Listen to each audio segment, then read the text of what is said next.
What is your price? Because if your price is not your life, then you are for sale. Welcome to the My Price is My Life podcast, where we talk about human nature, good versus evil, the pursuit of truth, justice, and many other themes. My first guest is Lara Logan, my friend, my confidant, Lara Logan. Lara, born in South Africa, got her first job in journalism at 17. Is that right? 17? Mm-hmm. Yeah. You took on undesirable tasks at a newspaper, including delivering copies to the morgue during the graveyard shift. Article published by Observer reporter in the Almanac highlights her initiative as a young journalist tackling jobs others avoided. She started in the morgue, formed relationships there, and learned about what the government was hiding. Lara put herself in position, she says, people forced to hire you, right? Did you say that? People were forced to hire? Yeah. Gained prominence for her coverage of the U.S. invasion in Afghanistan, leading to her role as a CBS News correspondent in 2002. Later became chief foreign affairs correspondent, reporting from conflict zones like Iraq and Afghanistan. In 2013, she did a report on Benghazi that led to some controversy. Logan left CBS in 2018 and joined Sinclair Broadcast Group in 2019 and Fox Nation in 2020. And then there was the Lara Logan Has No Agenda. Mm-hmm. Left Fox Nation. Probably has a lot to say about that. We'll talk a little about that. Canceled. More than left. Not left, but canceled. Booted out. She's been a board member of America's Future, which is a conservative nonprofit. Married to Joseph Burkett, 2 children, currently lives in Texas. And I have a third, my stepdaughter. Third. Yeah. And currently has her own podcast, which I've listened to a few episodes of, called Going Rogue. Going Rogue. Wasn't that the title of Sarah Palin's book? Was it? I don't know. Going Rogue. With Lara Logan. With Lara Logan. Yeah. And she says that people have lost faith in the news and they've become aware of how biased it's become. So my first question is, that's my bio of you, but who is Lara Logan? I'm just a gal who can't say no. Okay. Who is Lara Logan? That's actually what my sister said to me once, by the way, when I was a young girl, and she said, if only all these men knew, you're just a gal who can't say no. But I grew out of that, just to be clear. So, who am I? Well, I'm just an ordinary person in my head and in my mind. I have a very strong sense of purpose and identity. I know that you're supposed to do the right thing for the right reason, and I try very hard to do that. Do the right thing for the right reason. Mm-hmm. Doing the right thing is difficult, isn't it? No. Not difficult? It can be, but for me, most of the time, it's not that hard. I prefer to have a clear path forward. You know what I mean? Like, I like to know where I'm going, and I think it's pretty easy. We all know inside what the right thing is to do. We just often choose not to do it. Why do we choose not to do it? Well, because sometimes it's fun. Sometimes it's just tempting. Sometimes we're scared. Sometimes it's a difficult choice. It really depends on what it is. But, a lot of people lack moral courage. And so, also, we're herd animals, Mm-hmm. And it's part of our DNA to survive. I grew up in Africa, so I know what a herd animal really looks like in the wild. You've actually been with herd animals. Many, many, many, many times, yeah. Now, give me an example. When you were out there in the wild in South Africa, what was that like with the animals? Well, when I was about 14, I had a very good friend who was working for the Wilderness Leadership Project.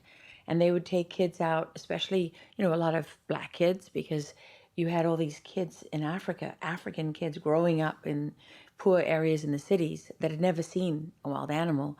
And so the Leadership Project was, was established to try to address that and give kids who maybe would never go into a game reserve or something like that an opportunity to experience the bush and see the animals and all that. So I had a friend who worked for them, so I joined the club, and I would go out with him, and he was a ranger. So we would put packs on our backs, and we would just go. and we would sleep next to the river, and you'd take shifts all night because you had to watch the hippos and the crocodiles coming up from the water and on the one side, and you would have to watch from the land side, for lions and other predators. And so you do 2 hours on, 2 hours off. And he had a rifle, and we didn't take a lot of food because you're going to have what you would carry, and you'd walk. And so if you dug deep enough into the soil, you could get water, even if it was black. It was clean. So I always used to laugh. It was the quickest coffee to make, right? Because all you had to do was dig for it. It didn't taste that great, but you weren't going to die or get sick. And so I did that for fun. I did that because I loved it.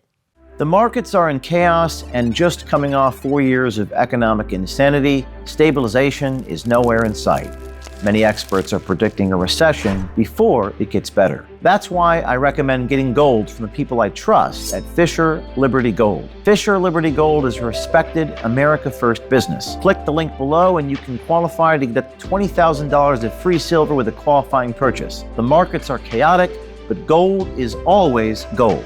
Write this down, FisherOMG.com, or click the link below, FisherOMG.com. Everyone always asks me what is the very first proximate cause of you wanting to be a journalist or dig deep? Was it something? Oh, I know that. What is Without that? it. Injustice. Injustice. I couldn't bear it. Couldn't bear to see people suffer. And what age were you when you Earliest discovered? memories. So like Little. 3, 4, 5 years old. Before that. And is that something given to you by God, your parents, or It's your just the way I environment? was made, and I was made by God. So God gives it to you, but not many people are.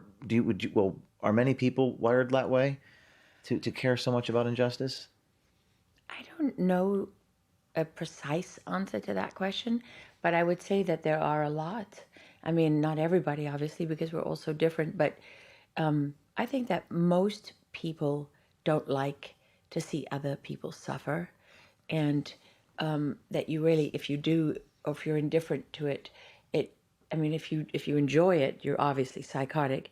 But if you're indifferent to it, it really sort of depends on why. But I just know for me, it was always a defining force. It was just propelling me forward. You knew that from when you were almost born. My earliest memories. My mother used to say to me, as a little girl, she used to say, the problem with you, my girl, is that you have your bladder behind your bloody eyeballs. You got to toughen up. Which is because it always made me, it would make me cry. It was painful. I couldn't bear people to suffer. And I grew up in a country where there was a great racial injustice. And so it was an obvious thing for me to gravitate towards what could I do to learn the truth and to share it, because I always knew that if people knew the truth, they would do the right thing. And I think by and large people do. I mean, obviously, it doesn't happen all the time, but most of the time when people really understand the truth, they don't want to see evil. They don't. Nobody who chooses evil. People, Unless if you're in they, the music industry or Hollywood or Washington. But besides all those people, I mean, some of the most profound conversations, people may not know that you and I have talked offline quite a bit, and you're kind of like a whisperer to me on all things journalism ethics. And in fact, there's a couple of clips I want to show you in a bit where you actually helped me as I formulated my writing when the FBI raided me, or when Kyle Seraphin was posting my girlfriend's text messages. You were helping me just think how to approach these. But you made a statement a minute ago. You said, what was it about truth? That if people know the truth, they'll do the right thing. Or I've recently wondered whether it's true, whether people do actually want to know the truth. Or do people want? they do. They do. They do. Look throughout history. Why do we have the First Amendment? Because people want the truth. Why do we have media at all? Why do you have newspapers and books Well, and H.L. radio Mencken shows? said that people don't want truth; they want comfort and safety. Well, you can want all of those things. It's a different question, because now you're asking, am I willing to sacrifice my comfort for the truth? Am I willing to sacrifice my safety for the truth? How much do I want the truth? Those are different questions, right? And you make me think of like Baghdad, right? In Iraq under Saddam Hussein, people had no freedom. But when they got their freedom, they would say to me, because I lived in Baghdad for 5 years, they would say to me, before we had one Saddam, now we have 100. It was better before. And what they really were saying was, we had one bad guy and he set all the rules and we all knew where the rules were. And as long as we followed them, you had a good chance you were going to be okay. And there was a level of comfort and prosperity and security in that. So what you're asking me is a similar thing. Would you choose freedom? Freedom can be chaotic. Freedom can be brutal, right? It's brutal. I mean, when you're free to make your own choices, sometimes it's much easier for somebody to say to you, these are your only options. Just follow the rules. And so, I truly believe that when you're comfortable and safe, you might say that matters most to you. But at the end of the day, I always use this example. When the doctor told me I had cancer, did I want him to lie to me?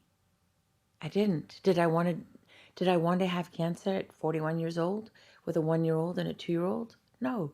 But when, even if what he had to tell me was that you've got 6 months, few months to live, you're not going to survive this. You want to have that opportunity to understand what that means and do as much as you can with it in the time you have. Mm-hmm. I mean, you and I have talked a lot about evil, and I remember in one of our phone calls, you said something to the effect, remind me what you said, which was that it's hard knowing that there's so much evil in the world. Do you remember telling me that? It must have been 3-4 years ago. I remember saying you yes, because you were in a bad situation. You were facing a lot of... Was it the FBI? Wasn't just that. It was when you were in the courtroom. Remember when you were in the courtroom? Oh yes. The Bob Creamer trial. I was trying to determine whether I should give a talk after I was raided. And there was the very end of the speech, which I was writing furiously, and I had you on the phone, and I asked you to help me with what I was saying. It's hard knowing there's so much evil in the world. It's hard for me to witness that evil. And recently you had the young woman on your podcast. What was her name? Talking about child Becca trafficking. Spinks. She's amazing. I mean, are the American people capable of processing child trafficking and knowing about it without feeling shame? Okay, so first of all, I would say deciding what people are capable of and not capable of is not up to us, right? That's the kind of thing that I would hear all along the way at 60 Minutes and NBC, ABC, everywhere, is what people were capable of and what can they handle. And I never believed that was our decision, number one. Number two, I would meet people, like a lady I met in New York who was working in a hotel overnight in the restroom, and she recognized me from 60 Minutes. I find that people surprise you constantly. I learned from my old boss at 60 Minutes. He said to us once in a screening, never underestimate the audience. And I feel the same way about people. I think people can handle anything. Now, there are some people who choose not to face the truth, but by and large, people can pretty much handle anything. I'm basing that off of this film that we did, Line in the Sand, and there's this one scene in the desert of a little girl, and it's a nonfiction film, so it's a documentary film. Whereas Sound of Freedom, incredible film, but it was actresses, and there's one moment in that film, and I just want you to play it here. Breaking right here. ¿Vienes sola, verdad? Ahí viene tu mami y tu papá. ¿Tu papi está en el cielo? ¿Y tu mami? Ya sé. ¿Con quién viniste, mija? Mira, sola. ¿Viniste sola? ¿Cuántos años tienes? 10. 10 años. ¿De dónde vienes? De Honduras. ¿De Honduras? ¿Cuánto tiempo llevas viajando, mi reina? So, 5 días? there the unaccompanied minors are right behind me. ¿Cuántos años tiene? Yo tengo 12? 14. 14. ¿Cuántos años tiene? 15, 14, 15 y 17. 17. ¿De dónde? México? Guatemala? Guatemala. From places like... And I think a lot of people couldn't really handle that. It was just... I mean, I was shocked because I agree with you. Like, this goes back to the whole, in like the 30s or 40s, the journalism deans were talking about they need information fed to them. People are not, we don't want to give them raw They're not information. capable of this. They're not capable of that. Yeah, and I understand your point because you worked at 60 Minutes, and I want to ask you about how journalism has changed, but I found that my audience couldn't handle that scene. They were overwhelmed. I don't. Have you ever seen that in your career? Because I almost felt, I don't know what it was. Maybe it was shame. They're not doing enough. They just couldn't process that. It's interesting. And I don't know, because that's very interesting to me, because I want to give them raw data, but I don't know if the American people are capable of handling the truth. And maybe this is how I've evolved. I don't know what you think about that. I just think it's our job to tell it. And then I don't worry about what people can handle and not handle. You know what I mean? It's like I don't get that involved in the process. My purpose is to figure it out and to do as best that I can to communicate that in a way that people truly understand it. You don't want to show something and then it be misleading. But, maybe, James, I wonder if part of the reason that your audience struggled with that is that they don't want to, what you captured in your film and in your reporting is the reality, right? That on the one hand, you have this real issue of national security and law and order with the border, and you have then on the other hand a complete and utter abuse of the open borders for very nefarious reasons, by political entities and forces. But then you also have the reality of that little girl. And so it's hard. Sometimes people want just the simple answer is just get rid of everybody, and they want to cut themselves off emotionally from that. Because the reality is they turned human beings, little children, into weapon systems. And when you go onto a battlefield and you have to remove all the landmines that are left over from the battle, they don't have feelings. They don't have faces and families. And you don't have to worry about tearing that mine apart. But here, you're presenting that uncomfortable truth about the fact that there is a human cost. So just this scene, I mean, it was emotionally overwhelming. I mean, people were like, they audibly gasped, and I didn't even show the worst stuff. But obviously the girl's been drugged, and things happened to her. And, I've been an optimist my whole career. I've been like all about it. You met me 4 or 5 years ago in New York in our office at Project Veritas, and I was preaching the gospel that you're preaching, and having seen a little bit of this, I kind of got black-pilled a little bit. And you were going to tell me, like, what's the most evil thing you've seen and how you reckon with evil. Well, I mean, if you're talking about evil, I mean, there is so much around us right now. I mean, I just interviewed a guy who described, he rescues kids. He described coming into a house and finding just bodies, dead babies everywhere. And what they do with these babies is that from the time they're born, they don't give them milk or their mother's breast to suckle on. They give them their genitals, a man's genitals, and so they starve them. So these babies suck harder and harder because they're starving to death. Where is this? And then they drown them. This was in the United States. They do it all over the world. When? I interviewed another woman from El Salvador years ago. She told me about this in El Salvador. And so these babies starve and then they drown in semen. What happens to the men who do this to the babies? They're all over the place getting rich off the internet or fulfilling all their worst fantasies on the dark web. And they're still free, and most of them. And why is that? Because we don't do anything about it. We don't do anything about it. Let's go to that FBI clip, because this is the very end of this. It wasn't a talk, it was an on camera, and refresh your memory, because I didn't know what to do when the FBI raided me, and I was on the phone with you. Yeah. When the same day this was filmed, people don't now, you know the rest, Paul Harvey, the rest of the story. Yes. The rest of the story was Laura was on the phone with me, and I'm trying to figure out how to walk that line between saying nothing and being transparent. Let's just play this clip here. We've gone far beyond the point of partisan politics in this country. They ask us to focus on our divisions. They don't ask us to focus on the things which unite us. What unites us is so much more powerful than what divides us. The First Amendment doesn't just matter to people on one side, it matters to people on all sides. That is why I'm calling on all Americans, and especially all journalists, to stand with us for the right to free speech and the free press, and to send a message that the politics of fear will not prevail in the United States of America. So that was actually your line.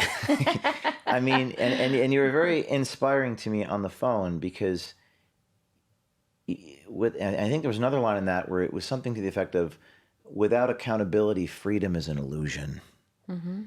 And it feels like no one's held accountable for anything. What you just mentioned a minute ago is so grotesque and so evil and so horrible, like we can't even process it. Mm-hmm. But no one's been arrested in the deep state so far. I mean, I've been arrested, I've been raided and everything like that. But yeah, has anybody in the deep state, over 1,000 J6s were arrested? Well, they were all arrested. And, yeah.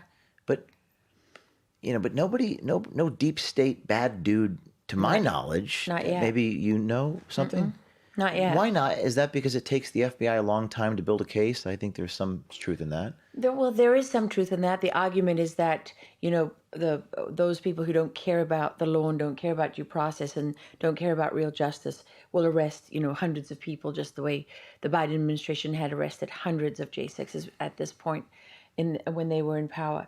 And the argument is that when you actually follow the law and you actually have regard for due process and so on, that it takes longer. I think the reality is that we're dealing with something so much bigger.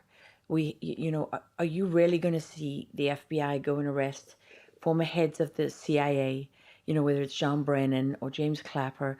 You're going to go after Nicholas Burns, then you're going to go after former presidents. I mean, if you build the case on who is actually guilty of this seditious conspiracy to undermine the United States of America, who has colluded with foreign enemies, committed treason, you're going to just go and arrest 100 of the most powerful people in the United States. And what are they going to do? Go before a judge and get bail? And then they're just going to go and sit at home and hire a lawyer?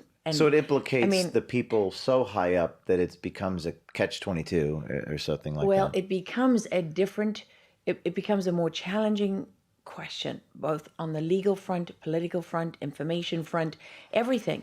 And so if you look at the Constitution, the president has extraordinary powers that he hasn't used, where he could bring...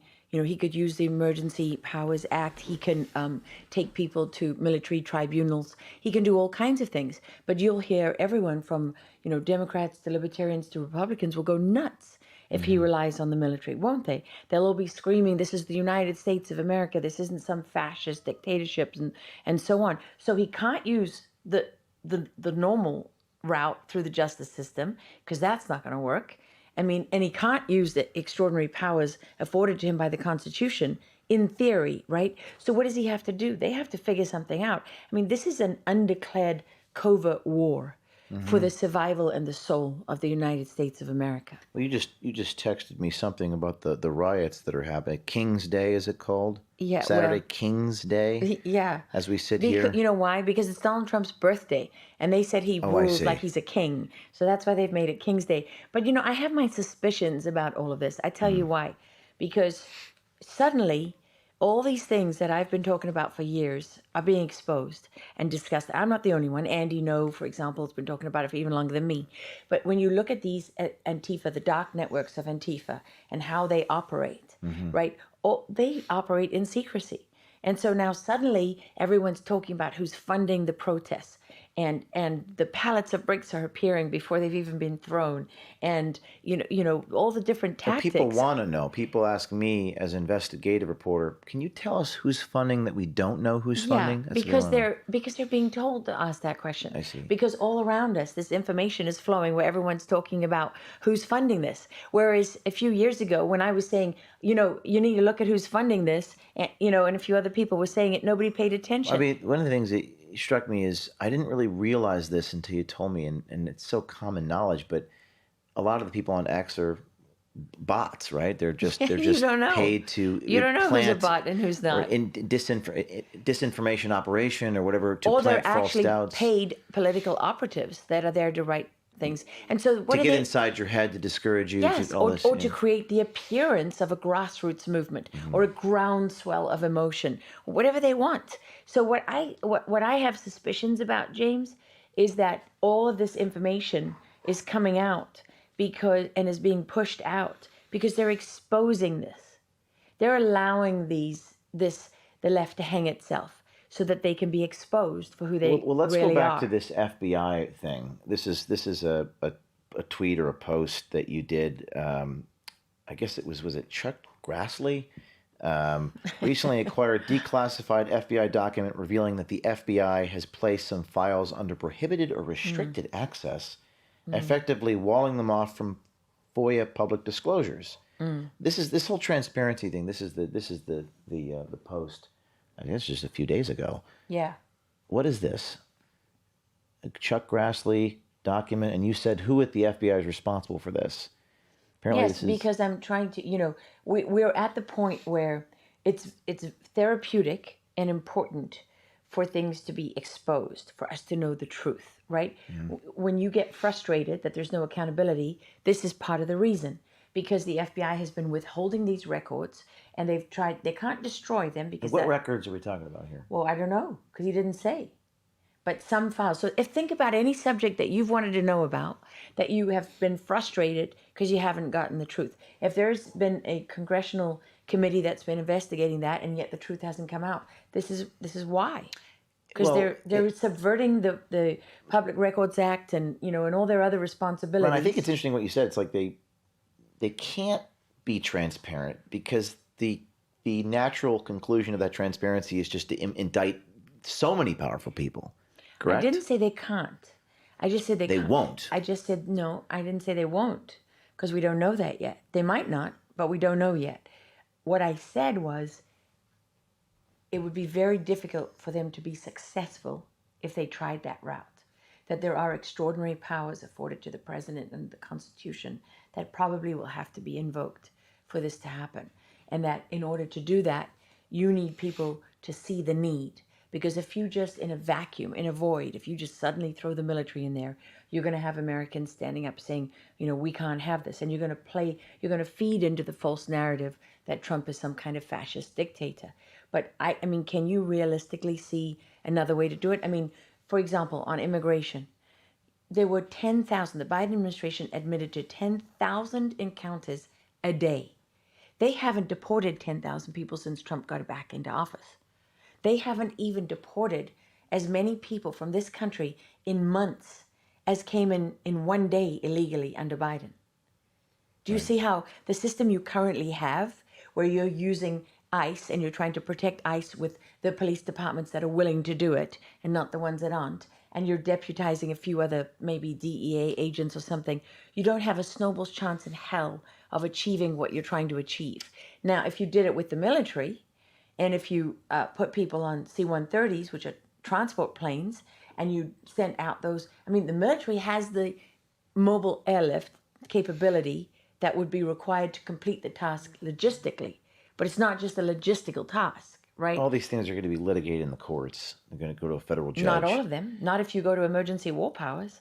Right. If you do that, that's what I'm saying, is that you have other options. Well, it's like narcissistic abuse. They throw grenades and Molotov cocktails and bricks, and then they bring in law enforcement to stop it, and then they say that they're a dictator for bringing in law enforcement. That's how it strikes me as... Yes, it's not dissimilar. Yes, they create the chaos, then you try and bring order, and then they say, look at you. Well, let's go back to this FBI thing. I'm really fascinated by this. So this is, for those watching, I like to talk. I like to remind my audience every week, when you get a search warrant, you have to get probable cause from a judge. So they went to a judge, and they said, this is why we need to go search James's apartment. Yeah, and by the way, this is an extraordinary thing because you're raiding a newsroom. Yes, and First Amendment. As far as I know, that hasn't happened in the United States yet. And the ACLU and the Reporters Committee for Freedom of the Press, all these liberal... They don't care. Well, they don't care, but they filed amicus in my case because perhaps they care by virtue of some self-preservation. They didn't want Trump to raid them or something. They did file amicus in my case to get this unsealed. Now, in criminal procedure, if you do not get indicted, they have to release the affidavit. And it's very rare that in Southern District of New York, they drop a case. That usually doesn't happen when they conduct a raid. In my case, that happened. So they released this document in February. It says probable cause justifying search of the subject person and subject premises. Now, there's 3 pages in this affidavit. I want you to look at this. Go ahead, scroll down. Scroll down. Okay, wait. Frame this, Something James. isn't unredacted. Based upon my training experience, this is an FBI agent talking, I have learned, among other things, that cell phones are capable of sending emails. Well, that's rich. The FBI has learned that you can send an email with a cell phone. Keep going. Based upon the foregoing, there's probable cause. So that means that they redacted every single word. Now, I guess here's my question, and it's a very specific question. Mm-hmm. And I would like you to opine on this. A source told me, actually, recently, because I asked people in D.C. to help me with this. No one helps me. But someone got back to me and said, James, and I can't disclose my source, but they say, there are probably confidential informants behind those black bars. My question to you is, does the public's right to know outweigh the FBI's right to protect their confidential informants? I'm going to turn it around on you, James. Please do. How well do you know your source? That's a good question. Because that sounds like bullshit to me. Okay, tell me why you say that. I'll tell you straight up. Because they've redacted far more. If they want to protect a confidential informant, they can redact the name. They don't have to redact the whole thing. So why did they redact the whole thing? Well, I can't speak for them because, I'm always conscious of what I don't know, and I hate it when I see people on TV speaking for other people when they have... Well, what's your thoughts on it? But what's obvious there is that they don't want to share that information with you. And can be a number of reasons for that. One is their confidential sources may have worked for you and have been in your newsroom, and they don't want you to know for that reason. I mean, it suggests something. Look, if this was some random person that you had never met and never heard of, they would redact the name, and it wouldn't mean, and that would be enough. I mean, they even redacted the little number. They did redact the 18. Keep scrolling up on that number. So this is just a clown show, isn't it? It's a little bit silly. Maybe it's designed to give a middle finger to me or something like that. I'm not sure. No, what it tells me is that they're exposed. Mm-hmm. That's what it tells me.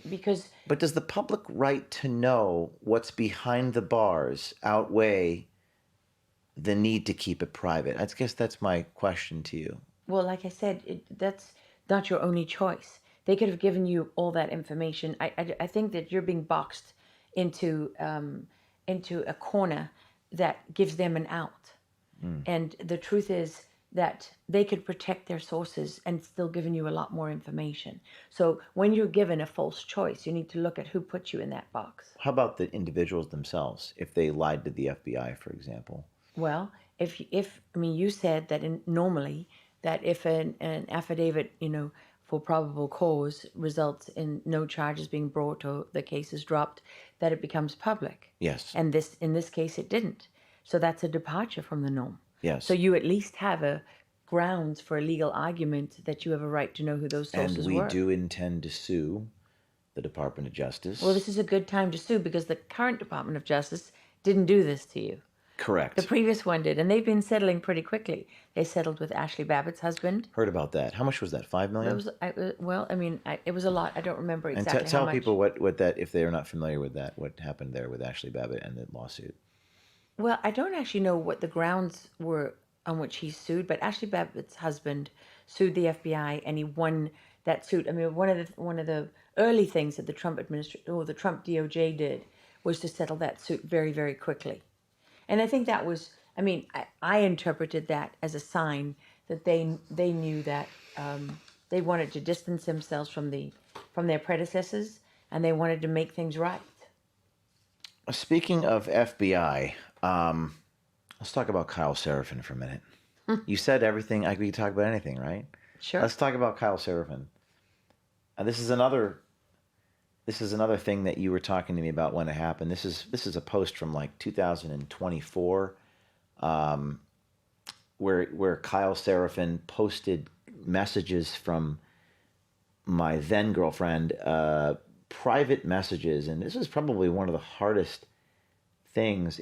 Kyle Seraphin was a source that came to me at Project Veritas. I remember. He came to me in 2022, and he had information about, like, basically the FBI. The U.S. attorney said James is not a journalist. U.S. attorneys in New York said James is not a journalist because he records people without their knowledge. That's kind of a silly argument. 60 Minutes used to record people without their knowledge. Yeah. I mean, we could talk about whether, but it's certainly a form of reporting. And Kyle Seraphin brought us documents saying, no, you are a journalist because the FBI called you a journalist in their internal computer systems. So that's how Kyle came to me. Amazing. In 2022. And then 2 years later, out of nowhere, this guy posts my girlfriend's messages. And I think we have a tweet from you on this, or a post from you on this on X. My heart goes out to the young woman whose private messages were leaked. She did not deserve it. It's hard to imagine what type of person could do that. I raise this question is whether this is an op from the start. Why would a former FBI agent who turned to O'Keefe to tell a story publish private, intimate messages between James and his girlfriend? The timing is more than curious, considering James has been doing to expose the intel agencies. Yeah. What do you think this was all about? This continues to be kind of a thing online. What did I tell you when we first met? I told you that you were going to be infiltrated and they would take you down from within. Remember? I said that to you at your office because I could see the size of your office, the number of employees that you had. And I know that as you expand, it becomes impossible to, to be certain of every single person, or even when someone, comes to you, things go bad, right? This happens all the time. People leave places where they work, and those are the people that they prey on. Those are the people they find. They don't try to recruit your happy employees. They recruit so is it the unhappy ones. At a certain size, it just becomes untenable? Yes, but remember why I said that? Because they had already tried many different times to bring you down. They had put you in jail, in the early part of your career. You had been sued, I don't know how many times. Dozens. You'd been attacked in the media, and none of that had worked. So when you look at how do you eliminate an opponent on the battlefield, in information warfare, well, those, you attack their reputation. So you put them under pressure. They put you under pressure in prison. You didn't have any money. You were young. I hear you, but what's interesting about this, in my opinion, is, and I think we have another post of a comment. 99% of the comments in reply, and this got millions and millions of comments, was like, "What are you doing? You don't necessarily hurt somebody by publishing intimate things." Yeah. So for me, it's like his cover's blown. If that's his intent, that's what's so odd about the circumstance. Well, remember the way it works is, I've said this to you before. When they strike, they always give up something. They just make a calculation that what they're giving up is worth it. It's what they gain, what they hope to gain, is greater than what they've given up. So they believe this was going to damage me in some way. They thought this would break you. Break psychologically. Everything, whatever, it doesn't matter. They'll take whatever they can get. Well, it's not designed to... It's designed to embarrass you, number one. Embarrass you. Embarrass and humiliate you. Why do you think they just leaked the stuff with Glenn Greenwald? Didn't they leak the stuff video, of him? he was having sex or something. Right, and there was a maid's uniform. I don't know, somebody was dressed up. What do you think that's about? What do you think the video of Laura Luma was about? It almost seems Didn't like they just leak one? Did you see it in the nightclub when I she's saw talking it, to some guy? but I mean, you had people like Charlie Kirk, who's a friend of mine, who's very evangelical conservative, defend Glenn Greenwald. I defended Glenn Greenwald. Yes, because I believe, but I did it from a journalism ethics perspective. But I think is it that these forces are just trying to break you psychologically? Of course. They'll break you any way they can. And if they can break you on multiple fronts, even better. So they want to embarrass you with your donors. They want you to struggle to raise money. They want to embarrass you with, they know there are even, there are... You made a pretty funny comment to me. You're like, newsflash, James O'Keefe, not gay. First they were saying you were gay. Yeah, because at first the smear was that you were gay. And then you're not gay. Yes. I mean, it's just... I said, well, at least now they've answered that question. You have to admit that it's truly bizarre. No, it's not bizarre. It's desperation. Desperation. That's what it is. They're reaching. They're reaching. But they're reaching. But think about, it takes time and effort and resources and money. A good judge of how much of a threat you are is always, it's proportional to the amount of effort they put into bringing you down. Because if if it wasn't worth it, they wouldn't bother. Yeah, it's like kind of not war of attrition. What's the saying where you're... Well, it is partly a war of attrition. I'm exhausting resources. You've been attacked too. And I want to get back to you in a minute, but we were exhausting resources to fight the to push back, and you're draining you psychologically. Every minute that you spend. Yeah. So Victor Davis Hanson, fabulous writer, told me about this once. He was attacked by a guy, and it took 3 days, and he won. This is when he's at the Hoover Institute. 3 days what? To sort it out. He's dealing with the Hoover Institute and whatever. And, I see. And he prevailed, right? He won the argument. He proved that the allegations were false and blah, blah, blah. So, Victor said to this guy, nice try, but you lost again. And he responded, did I? How much time did you spend on this? Yeah. And Victor said to me, I spent 3 days on it. I did nothing else. It's all I thought about. Right. And so that is for them a win. If they can derail you. I see. Look how often they did that to Trump. If they can consume you with dealing with this, take you away from your core mission. Plus, remember, this is a strike. So now people might forgive you, but then the next strike, they're hoping if they don't get you with this one. Paper cuts. Death by 1,000 cuts. James's girlfriend messages were leaked. I mean, and then it's a girl in your office who's going to say similar like things. That, yeah. And then someone's going to say, oh, look, now we've got 2 women that say the same thing about James. It must be true. Yeah, it's interesting. So Vic Davis Hanson, 3 days, he's taking out of the game, so to speak. Yes. Litigation is probably the biggest issue there. But Trump had got him elected. But in the sense of, I litigated a case all the way to the court. This was in the Shirley Teeter case, and I went all the way to jury verdict and won a directed verdict. I know, but you're unusual like that. But that was truly difficult in terms of resources. Yes, but most people, James, don't have the fortitude. Never mind the resources. They don't have the fortitude to go through that stress. Wasn't Mike Wallace sued? I read, I probably getting this fact wrong, but at least dozens of times. I think 100 times. Remember, that was probably in the 16 80s. Minutes on CBS being sued. Say So even CBS, though he's named, he's not taking the burden personally. Now, this is like a podcast, so it's a little ADD. We're going to jump around a million areas, but Speak for yourself. we're going from... I'm going to jump around. I am not ADD, just to be clear. The podcast itself is ADD, not you. Is the reason why undercover journalists fell out of favor because of the lawsuits, in your opinion? Review? No, I think it's. I'm not sure that undercover journalism is really out of favor. Out of favor. In the legacy media, in the legacy network media? news. I don't know is the honest answer. I don't really know why it fell out of favor. I think because it becomes a bit gotcha-ish. Yeah. It's like when it's really valid, when you have a unique situation. I think in the old days when he was still doing real journalism, Scott Pelley did an investigation into stem cells. And, there was a real argument for having undercover journalists recording what this guy was doing and then confronting him with it. But I know what Mike Wallace felt, because I talked to Mike about this, was that it became sort of, and I talked to other people at 60 Minutes about it too, is that this idea that it became kind of, now they're doing it just for the sake of, because they have to do it, because it's become this signature that you ambush people and you do this and that. And I think that's what happens, is when you have to deliver it, not because the story merits it completely. You choose to do that because you're trying to deliver undercover journalism where you could have just confronted people openly. And then it becomes a caricature of itself and it loses its value. I watched that segment of Wallace when he was retiring, or there was some segment in the early 2000s when he was looking back at his career, and he said it became about, I don't remember the quote, heat rather than, it became more about heat rather than the actual truth. But one of the things that I've struggled with as a journalist is balancing harm versus public interest. Have you ever, I'm sure you've thought about this, Of course. the harm to, so every great journalism, this is a quote by Leonard Downey, who's an old school 70s reporter. He said, well, but what's never be forgotten is an investigative reporter must face the fact that his stories hurt people.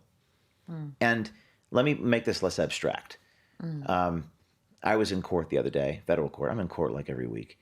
And I was testifying, and their argument was, we want to get a restraining order, or what's called a stay on discovery, meaning James needs to stop deposing witnesses and publishing the proceeding because random people are giving death threats to my, client. A random person is giving you a death threat, so you want to shut down my ability to speak? But this is a common tension, is it not, in journalism? Because the stuff that Mike Wallace used to do, I mean, he was you guys were taking people down. Sometimes they deserved it, but you're just showing the truth, and that does harm the individual, does it? Well, I mean, Lance Armstrong, good example, right? I mean, when 60 Minutes exposed that Lance Armstrong had lied and he was really doing steroids, that hurt Lance Armstrong.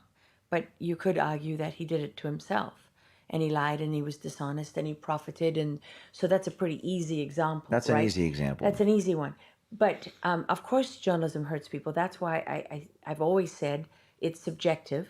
You know, we make decisions all the time that are very, very subjective, and our objectivity comes more if you take refuge in the process and of how you're making those decisions and giving people a fair chance to respond and so on.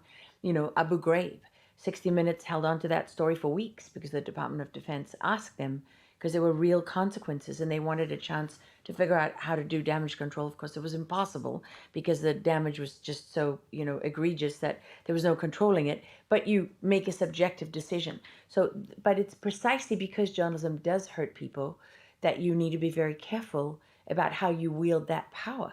And just because you have that power doesn't automatically mean it should be wielded. I was tasked with doing a story once on sudden adult death syndrome. I had to call up a dad whose son had just dropped dead.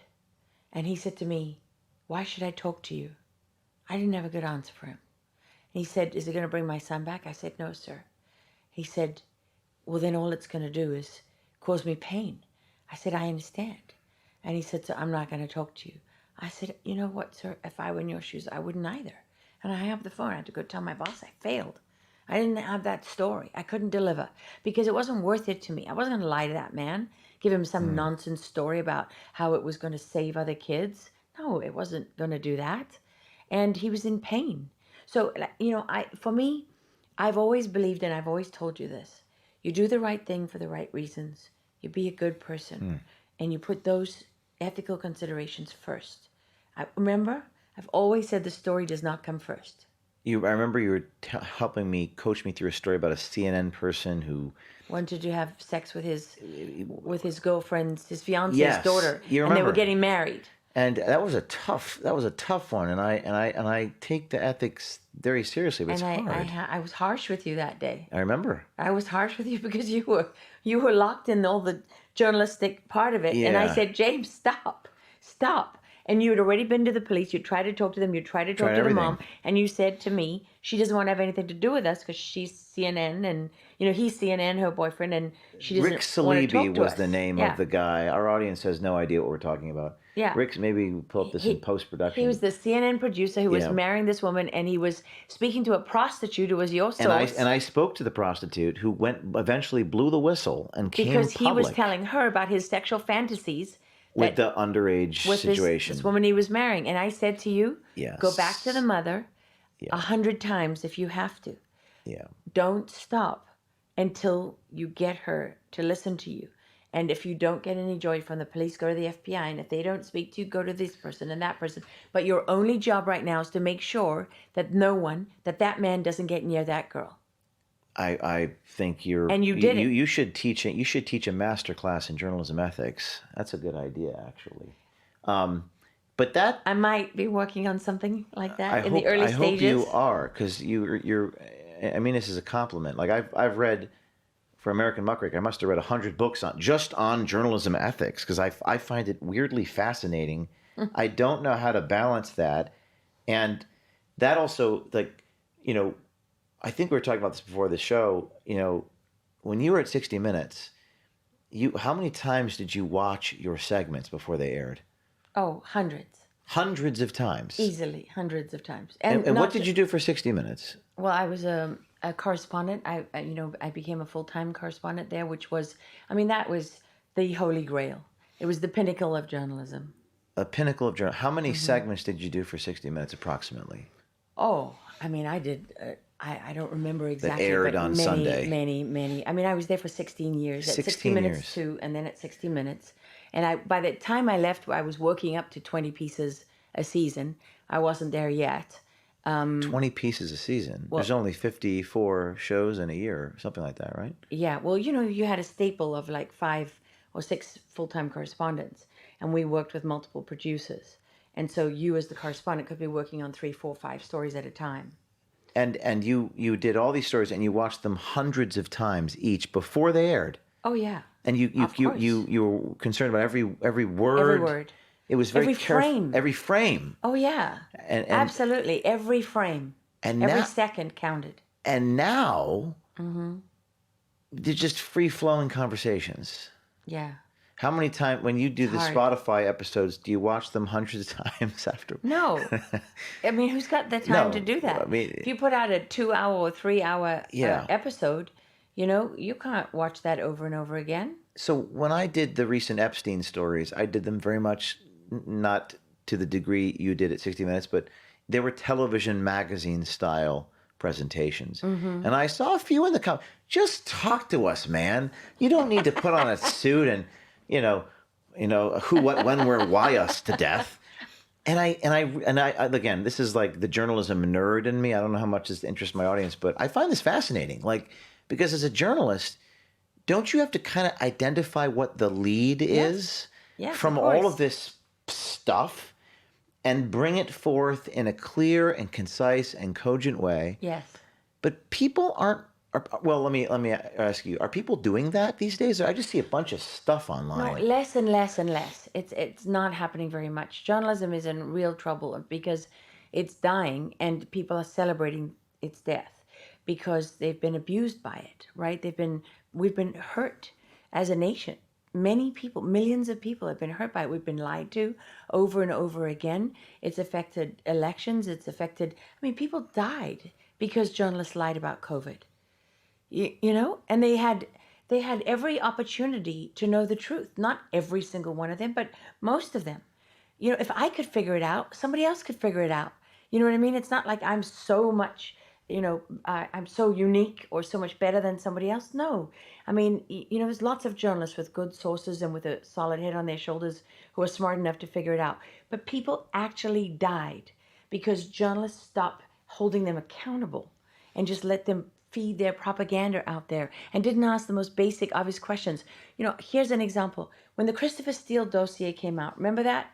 Christopher Steele. Okay, so this was it. This was the, you know, now everybody's got Trump, right? Because he's cavorting in Russia and supposedly, you know, with prostitutes and having them pee on him. That's what was in this dossier that they all wanted to call unverified, but treated as if it was, you know, set in stone. I remember when Ben Smith at BuzzFeed, speaking of journalism subjectivity, he wanted to put the document out there. And I remember this is BuzzFeed News, published it. I remember that. Yeah, but all the journalists were calling it the unverified dossier, right? Right, and they published it. But why are you reporting on it as if it's verified? When you're covering your ass, that's what you're doing, covering your butt, so that you can still use it. Because anyone with half a brain who reads that document knows that it's sheer and utter nonsense. The difference between propaganda and journalism is verification. Yes, of course. And on top of that, there wasn't a single first-hand source in that dossier. Right. There wasn't even a second-hand source. You're talking about third, fourth, fifth. So people have just sort of, they wanted the media's demise, but now you have the rise of citizen journalism. Well, no, they still want the media's demise, but they've been deceived again. But because they've been told there's no value. We don't lose anything. You lose journalism, you only gain. And that's not true. That's not true. It's not true. I shouldn't have trusted these guys, but I did trust these guys. A lot of people thought there was malfeasance. I would prefer to say ignorant of those events. I didn't want to know. Nonprofit boards of directors can be very, very dangerous. Fortunately, I have recordings and documents to back up everything I'm about to tell you. Employees were starting to bundle up and talk. If we're about to paint James as a criminal, it better be fucking good. They sent a pic of me nailed to a cross. They used these kids. Matt used them to further his agenda. The reason why James was bad was morphing. I never lived this lifestyle with black cards. He's a mean boss. Stress with his girlfriend is not appropriate. I don't know that James has a private life. James took a pregnant woman's sandwich. And these are people that we thought were people with integrity. Who on the board is in control? Turns out board members are taking money from donors. How much did you invest in each of Matt Tierman's companies? I don't think that's any of your business. We're at the pinnacle of Mount Everest. Are you refusing to answer the question? Yes. The only thing that has changed is that we broke the biggest story in our organization's history. If a board statement goes out, it's fucking over. A week later, everything changed. And it wasn't right.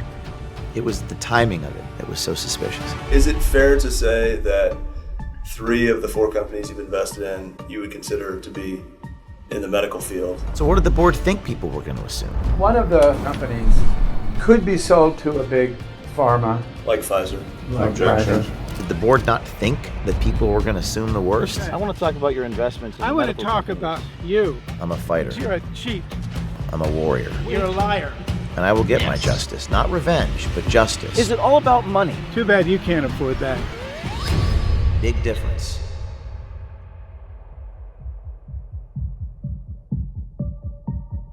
How do you define conflict of interest?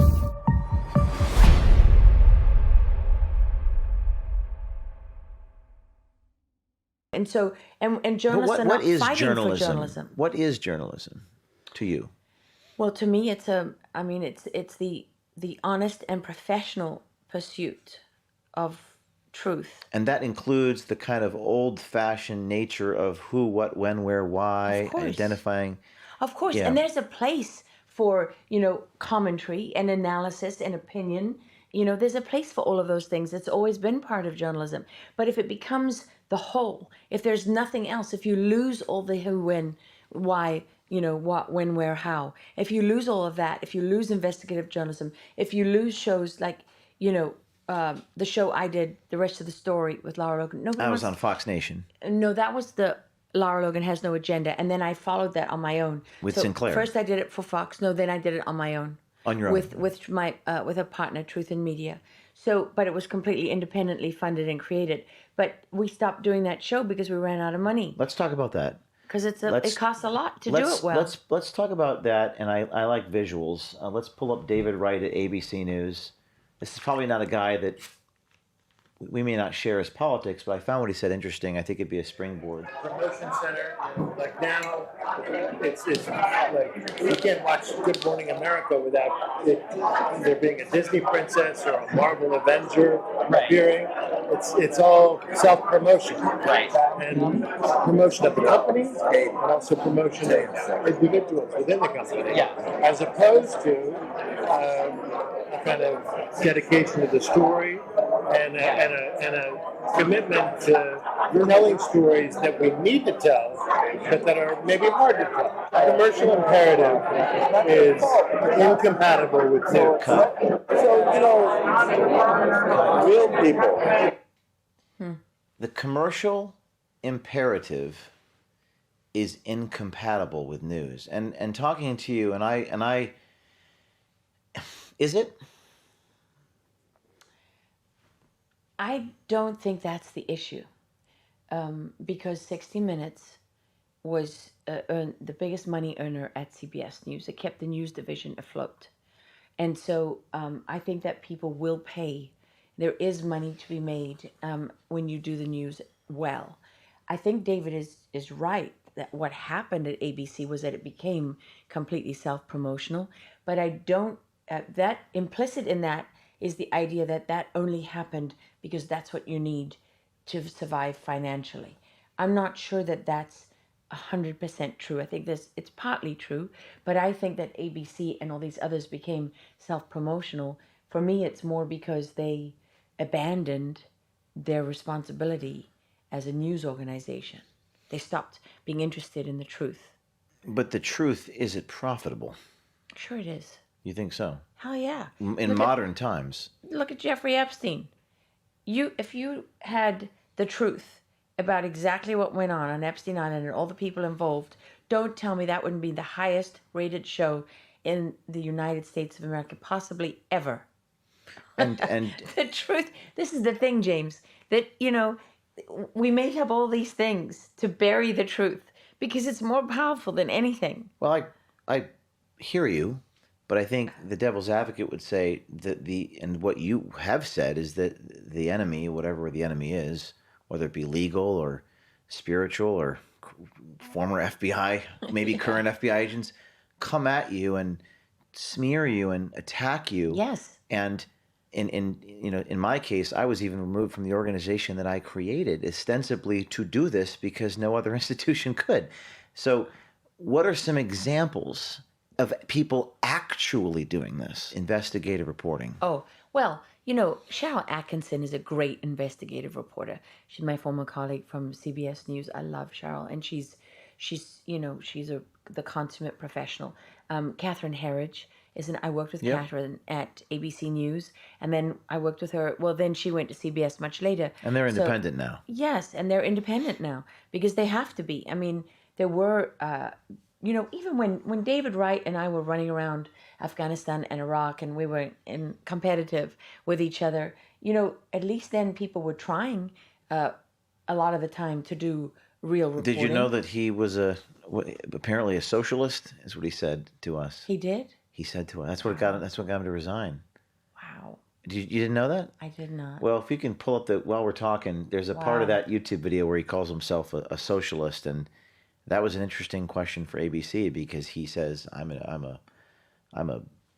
can't remember what he said exactly. I'm a Democratic, like Bernie Sanders. Wow. And they didn't like that he was loud and proud. So that makes sense because now that's why he was focusing on the commercial side of it. That they're doing all of this because it's all about the money. Because he's a socialist, and for him, the capitalist element is the evil. I agree with him though. I recognize that what we do here is very unique. We covertly record, but the liabilities associated with actually doing the thing, getting people on tape, people sue you. And the costs... No, they sue you, James, but they don't sue ABC and CBS to the same degree. They can, of course, it happens. Well, the Food Lion case in 1992, they did sue ABC News. It went to the Fourth Circuit, and I read that they said, to hell with this. It's too expensive. Was it Diane Sawyer? Right, and then they've got the money to settle. But how many times have you been sued? I don't settle. I know, but you see what I mean? It's that you're much less likely to get sued if you're a big corporation than if you're on your own as an independent journalist. And also, remember, what you're doing is every time you step out the door, or your team step out the door, you could be sued for what you're doing. ABC's doing a lot of, run-of-the-mill stuff that they're not ever going to get sued for. Right. I mean, the fact is that real news gathering, being there firsthand, witnessing things firsthand, investing. I lived 5 years at the CBS Bureau in Baghdad. You lived in Baghdad for 5 years? Yes. You think I can afford, for my independent podcast to fly to Baghdad and interview the president? We're not investing in real journalism anymore because it's each man for himself in the independent media world. Why is that? Why has it become each man for himself? Well, in a way, it's always been each man for himself within a corporation. But you had the buffer. CBS's lawyers handled legal questions. I didn't have to pay for lawyers, right? You shared, there was an amortization of resources. I didn't have to provide every editor, every edit bay, and be responsible for paying for everything. So the corporations really, I didn't have to worry about doing ads for anybody. I mean, even now, part of me is goes into, the mode of, wow, okay, is this in conflict with anything that I'm reporting on? You have to be like a businesswoman and a journalist at the same time. Oh, without it, you have to be an entrepreneur. And you have to have be a manager. The line that separates editorial from business has to be within yourself. You have to have that ethical standard within yourself almost. And I had the freedom of avoiding conflicts of interest and even the appearance of a conflict of interest because I had that buffer. But all these people, Cheryl Atkinson, Catherine Herridge, Tucker Carlson, they don't work for an institution. They almost work for themselves now. Well, you have to because none of those institutions are doing real journalism anymore. But has the institution itself become, just so corrupt? Individuals have to be the leaders now, not actual companies. You know what a Catholic priest told me once? He was a specialist in genocide and in the Holocaust. Interviewed over 5,000 eyewitnesses in 18 years. Mm-hmm. And he said to me, not one government saved one Jew in the Second World War. It took individuals. People saved people. That's what it is, always. You and I talked about the pain that I went through when the Veritas thing happened. And 25-year-old guy trying to do this, and I said, well, I need to do this. I need to raise money. Mm-hmm. To raise money, I need a fundraiser. I need to hire lawyers. I need to hire an operations person, and then to watch your creation remove you. It's an institution that you create. It's your own creation. James, this is the thing. What you did, building all of that, not everybody can do that. In fact, very few people can do it. That's why very few people have done it. It's hard, and the fact that you were removed from it it's like I said, it's testament to what a threat they considered you. People will say, oh, it's because you were, a bad boss and whatever the smear was that they created. And I'm sure they can find examples, to justify what they're saying. I mean, you could do that with anyone. You could literally do that with anyone. But the reality is that when you, to build something like that, I mean, it's incredibly difficult to keep the fundraising going, to keep the money coming in, to keep all your staff being paid, human nature, handle all the lawsuits. But is human nature compatible with really, really telling the truth? Let's say you have a show on Jeff Epstein, and you're publishing the powerful people and the blackmail, and you're making money because viewerships are driven. Isn't that destined to collapse because of the threats and the attacks? I mean, you've been through it. I've been through it. The closer you get to the nucleus, the closer you get to the sun, your wings melt off, right? So now you're like Gary Webb. Well, right? I'm not like him. No, but you know I'm what I familiar. mean? Remember that The quote? audience isn't familiar with him. Tell him who he is. Gary Webb is the journalist who was working for a small town paper in California, and he broke the story called Dark Alliance, which was about the CIA introducing crack cocaine onto the streets of America in black neighborhoods and creating the crack problem that the black community and people across this country are still dealing with today. But the people who had hurt the most were the African-American communities. And when Gary Webb broke that story, he was celebrated, he got the Pulitzer and all the rest of it. But then the CIA began to work effectively behind his back to undermine him. Right. They exploited human nature by going to the big papers like New York Times and Washington Post, who were already upset that they didn't break that story, right? Because they want the Pulitzers. And they got them slowly to brief against him, and they dismantled him, and he eventually ended up killing himself by shooting himself twice in the head. Twice? Yes, twice. Quite an achievement. And I shouldn't laugh. Well, I think Gary would appreciate that, right? Because he shot himself in the head twice. Yes, that's the kind of scorn it deserves. But before he died, he wrote a book, his book about what happened. And there's a movie about it, To Kill a Messenger. And one of the things he wrote was that, he was doing so well, and he was judging journalism contests, and he was winning awards, and he was loving life, right? He said, then I wrote Dark Alliance, and I realized how sadly misplaced my bliss had been. And it wasn't because I was so good at my job and so diligent and so on and so on. He said it was just that I'd never written anything important enough to suppress. Never written anything important enough to suppress. Yes. That's very profound. Yes. But doesn't that kind of cut to my point that the more you get to the nucleus of the truth, the more they'll come for you? And therefore it's a losing proposition. No. I'm serious. No. Because you never lose by chasing. He shot himself in the head twice. Yes, that's... that is the asymptote. That is the destiny. It's a serious... it's a serious question. I know. No, I'm laughing because I understand what you're saying, and because it's funny to me, because it's so important that you fight for the truth always. Certainly. And it even if you end up with 2 bullets in your head, they didn't get your soul, then you still won. I agree with you. That's why we're on the My Price is My Life podcast. But I guess, we're getting spiritual. But let me say this to you. Which we can do. Well, before we do that, let me say this to you. What that story of Gary Webb exposes is that the CIA ran a counter-information op against him. They used their allies in the Washington Post and the New York Times and all the rest of it to take down a man, and he paid for it with his life. And if we allow that to continue, there'll be more Gary Webbs. But there shouldn't be. There should be more survivors like James O'Keefe, right? And Lara Logan. We should we have never fully exposed the CIA in their role for running everything as an intelligence operation. They're still doing it today. They're still using the same people to take down other people, to hurt good people. They do it over and over again. You know why? Because we're not holding them accountable.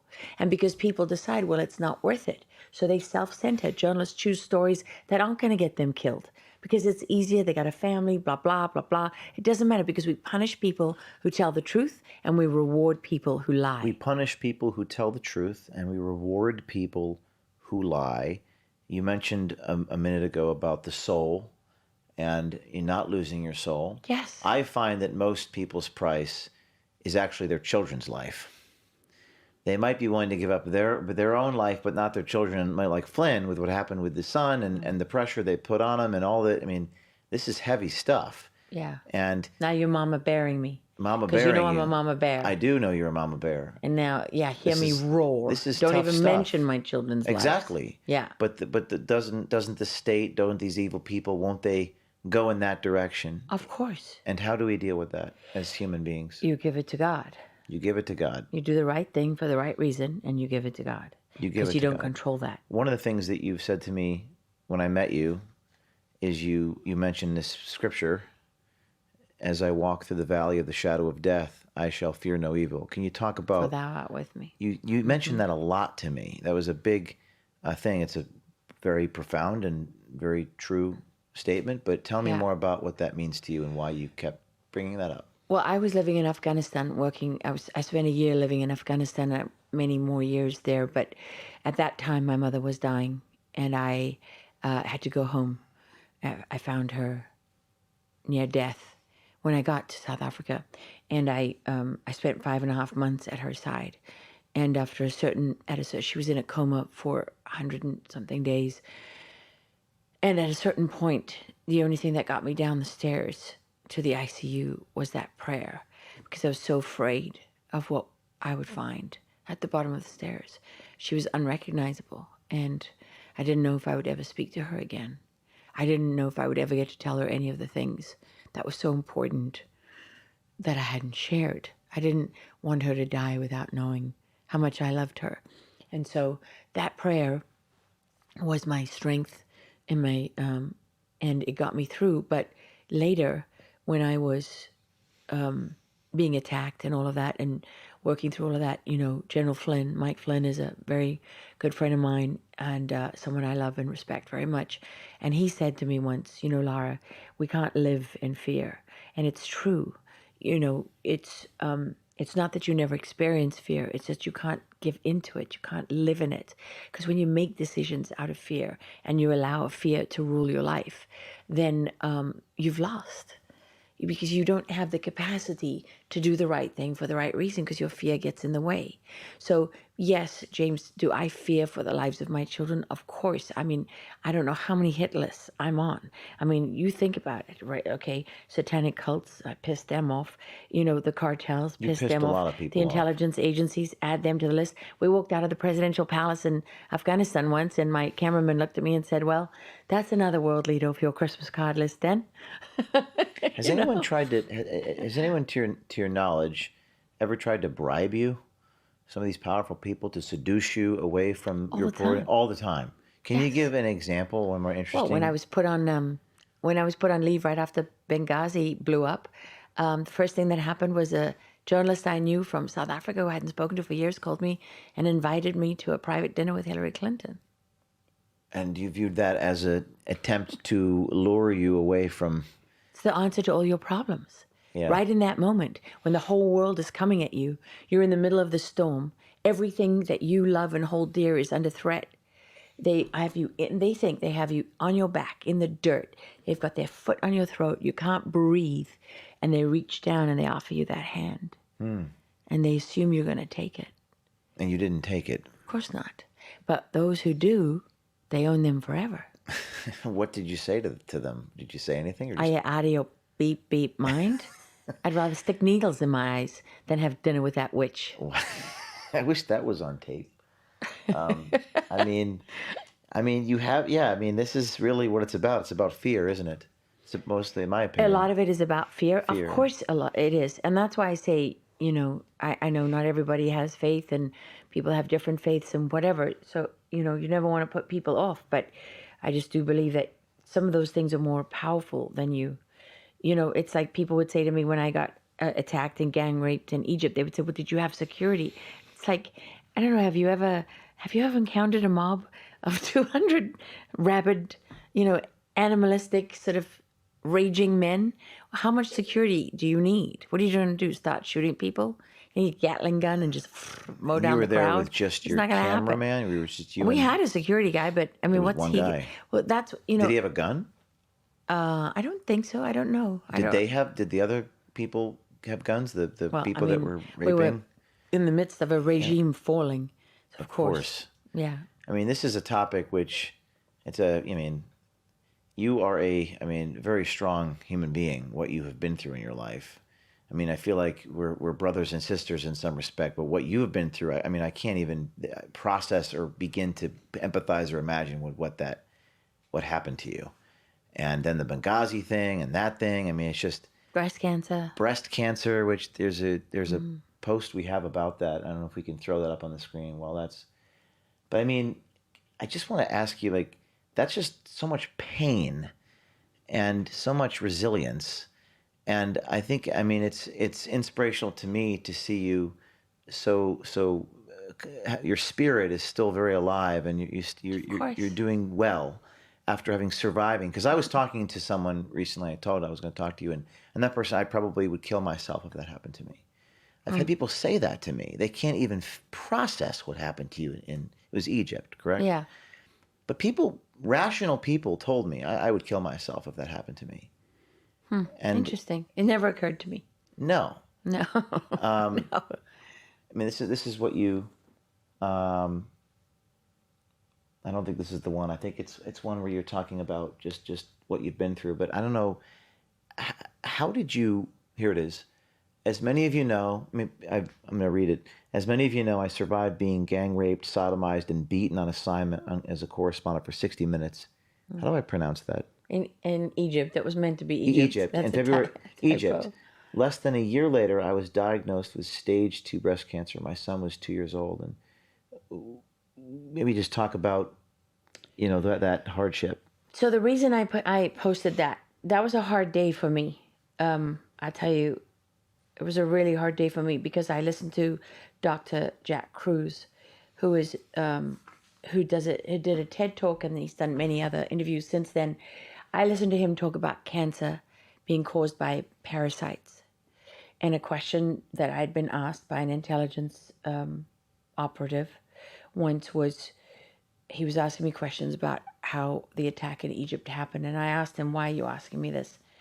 And he said, just bluntly, "I'm trying to figure out if that was when they gave you cancer." And at the time I was like, well, that's ridiculous, right? Because cancer is not something you can give someone. It's not like you can give someone Ebola, but you can't give them cancer. And when I listened to Jack Cruz that day, and I realized that it might be possible that they can actually give people cancer, because they can give you the parasites that cause the genetic mutations that lead to Parasites cancer. in their body fluids, in their in whatever form. So I called a very, very, very high level person in the intelligence world, in the world that did that kind of thing. And I asked him, I said, I need to know. I just need to know if it's possible that someone could have done this to me. Mm-hmm. And he listened and he said, yes, it's possible. We have that capability. Mm-hmm. That capability exists. Of spreading cancer in that way. Yes. So that was hard for me because it's one thing to have a tragedy. You get cancer and it's not your fault. It's nobody's fault. It just happens. Cancer was very hard because I remember the day my doctor, who actually gave birth, he was my doctor when I had my babies, Dr. Brendan Burke. When the day he called me to tell me that my results were positive, I'd been waiting for days and I knew something wasn't right because when I did the biopsy, everyone was nice to me. And in Washington, D.C., they're not that nice. So I was like, I said to my husband, this is not right. Like the one of the radiologists or nurses is giving me her home number in case I need anything over the weekend. And I'm like, this isn't good. But anyway, when he called, I just remember feeling like I was falling and I was reaching, because all my life, you know, when I fall, I have something to hold on to. My mother was so wise, and, you know, I was raised with a lot of love. And so I always know, you know, even as bad as it is, I know, okay, if I messed up, I own it, or whatever it is, there's something to hold on to.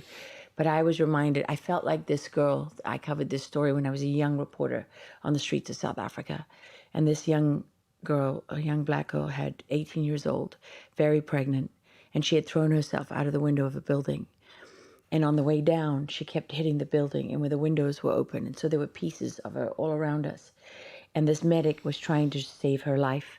And as he was doing, because, you know, they can't declare you dead unless they've done the proper life-saving measures.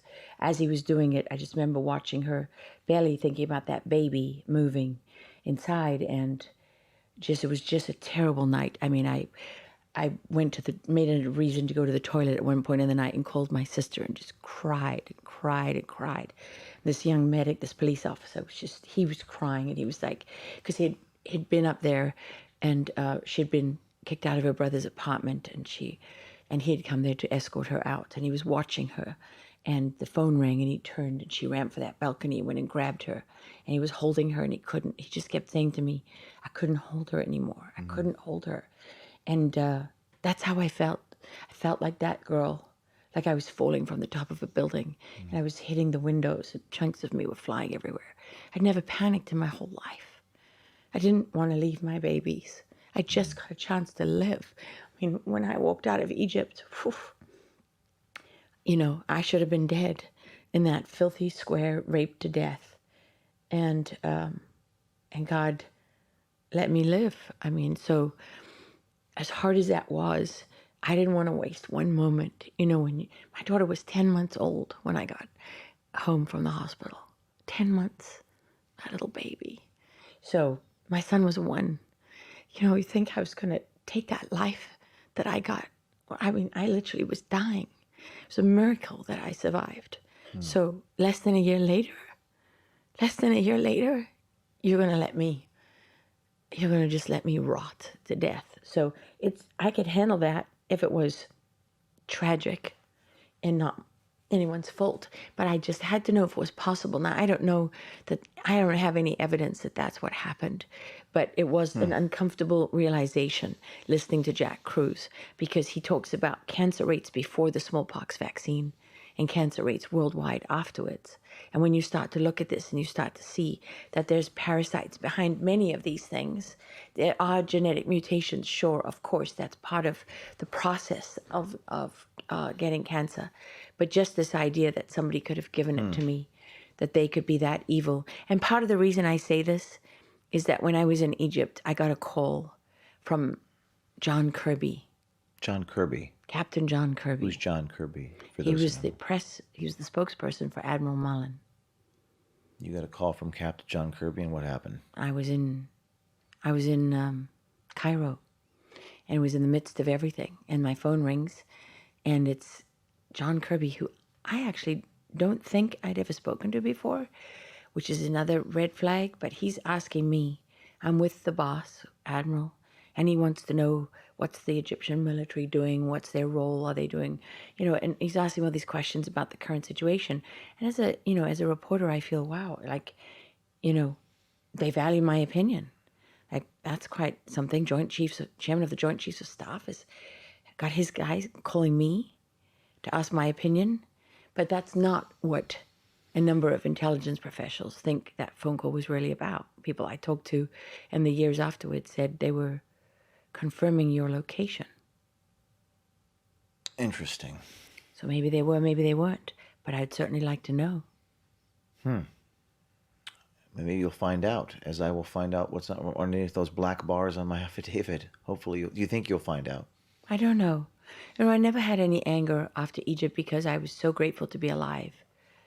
And I also understood that bad things happen to good people all the time, every day. You know, James, there are a lot of brave people, and there's a lot of pain in people's lives. I'm not the only one. I don't have the monopoly on suffering. You don't, but getting gang raped by how many men was it? Yeah. How many Mob men? of 200. 200. Plus. That's pretty Tossed around like horrible. a piece of meat. And you felt gratitude after surviving? Definitely. You felt gratitude? Yes. And after that happened, right after that happened, you looked at it a certain way. And now how many years has passed? Is it a dozen? 10 or so? Yeah, there was 2012, 13. So 13 years later, 2011, 12, how do you yeah. look at what happened in retrospect versus how you looked at it right after it happened? So I read one day that God wants us to be as grateful for our trials as for our blessings.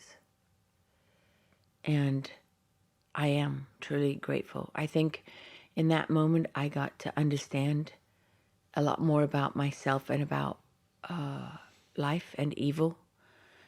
But it was a bridge for me to other people.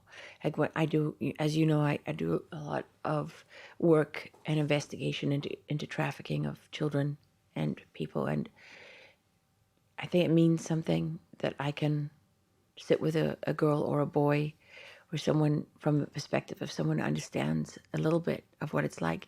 Now, what these kids go through, it's much worse because it never ends. And they're also children. And they're children. And I mean, I've interviewed girls who are being trafficked, haven't been rescued. So I had to sit there knowing I'm asking them these questions. They're telling me their story. And they're going to walk out that room and they're going to be raped that night. And again the next day and the next day. These are sources of yours who are No, these are girls. These were girls who were being trafficked. That were currently or are currently. That were, yeah. When you were talking to them. Yeah. And there was nothing you could do to stop it. No. In fact, when the one girl needed to go to the bathroom, we had a security guy with us, and he was a great guy.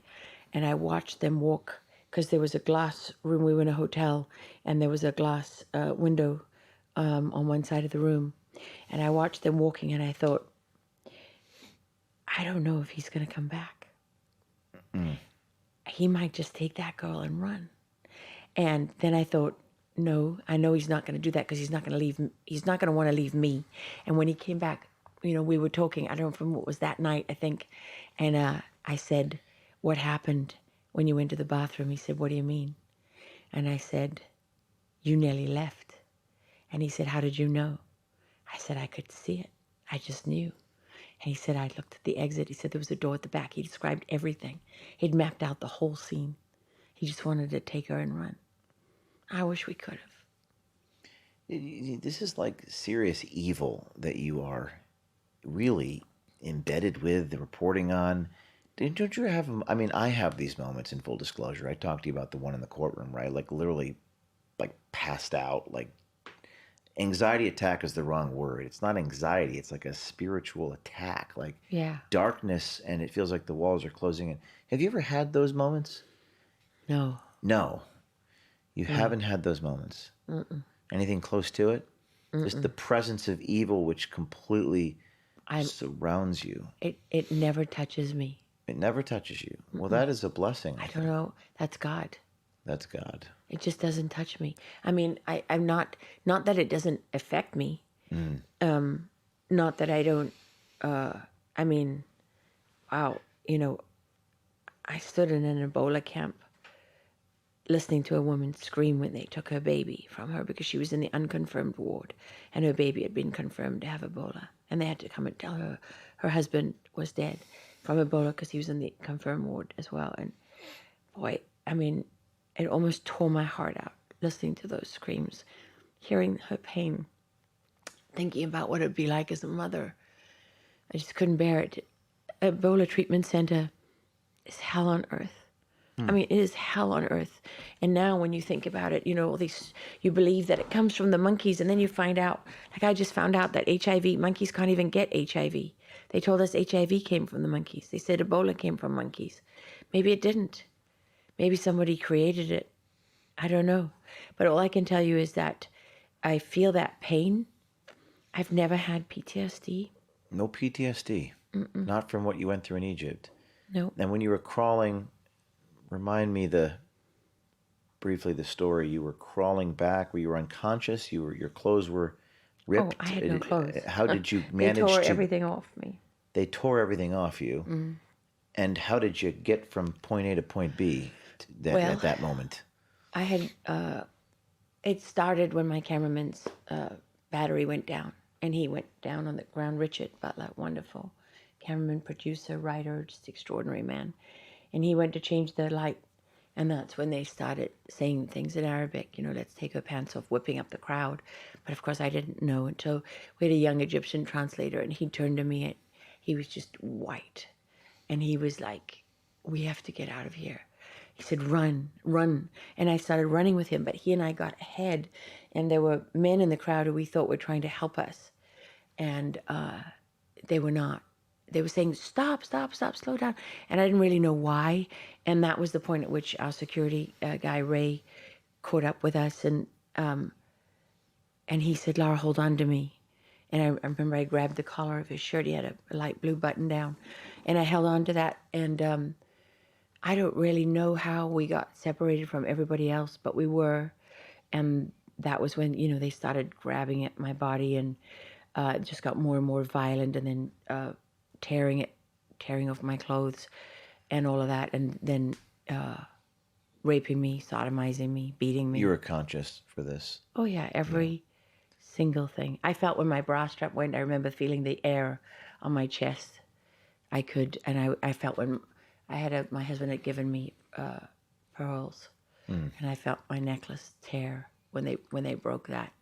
He had gone to the souk in Qatar on one of his work trips, and he had gone and chosen the pearls and made that. And I remember when that broke. But, that's nothing compared to the savagery of being raped. It's nothing. So I spent, a good part of the time fighting this. I don't know why, it didn't. You said you did fight it? Oh, yeah. I was fighting away, trying to, stop them. But I kept going down, and Ray kept screaming at me, "Get on your feet, Lara. Stay on your feet." Who? Ray, our security guy. So I was still holding on to him. While they were doing this to you? Yeah. And they had flagpoles. What were they doing to him? They were just trying to tear him off me. They just wanted me. They weren't didn't care about beating him up. Well, yeah, they were beating him too. But as soon as they tore him off me, because at a certain point I couldn't hold on to him anymore, then they discarded him. In fact, I think that's what saved my life, because Ray he fought his way through the mob and got to the Egyptian military, to the soldiers. And so by the time I went down for the last time, and I had no strength left, I could hardly breathe. It's very, very hot. Like you lose all the oxygen in the air because there's so many people. And I had no strength left at that point. I had tried to bite someone, and I had scratched people. Were you screaming? Well, not then, because at that point I couldn't breathe, so there was no air to scream. Were your eyes open? Oh, yeah. I watched them taking pictures and videos, filming it. There's videos of this. Yeah, you can. I have photographs. I have them on my phone. You can of this happening to you. Because I watched the 60 Minutes interview with you about later. it Yeah. later. They didn't use the pictures. And how long ago? When was that compared to the incident? I can't remember if it was. No. It was a few weeks, maybe a month. But go to the moment when you were crawling or you were escaping. That was when. That's when I went down and I'm being dragged. That's what you're thinking of. They're dragging me because they're fighting for you. These men are fighting. They all want a piece of your body. They're trying to tear my scalp off my head. They're trying to tear out my limbs, trying to strip your skin off. I had blood marks. You could see their fingernails in blood marks across my chest. They try to tear my breasts off my chest. So it's savage, right? And it's chaotic. It's totally chaotic. But then at that point, when I went down and people are dragging you, and then I was dragged into a part of the square where there were Egyptian women and children. And then the men, their sons and, their relatives, jumped up to protect them. And that they formed a kind of buffer between me and the mob. And the mob backed off, not from me. They backed off from the women and children, their own, And so that at that point, I think I still have my boots on, and I have fragments of my clothing, and they're they're screaming, and I'm like my husband described it. He said you were like a wild animal. Like I called him, and eventually when I got out, and I thought I was coherent, and he had no idea what I was saying. He said it was just screeching. So I'm there. Gibberish. Screeching, he said. Screeching. Not you even were words. talking to your husband. This is moments or minutes after this After happened. this, yes. At this point, I'm dragged into the lap of this Egyptian woman. She had the black abaya, and she's, trying to help me breathe because I can't breathe. And someone's pouring water on me, and nobody really wanted to touch me because I was naked. And then people are throwing pieces of clothing at me to try to, I guess, help me cover up. I don't know. And when I start to realize that I can breathe, it's hard, but I'm getting air again. Then it dawns on me, oh my God, like maybe I'm not going to die. And I'm looking at the mob, and the fear that I felt it's a terror that I just can't describe to you, because once you've resigned yourself to your death,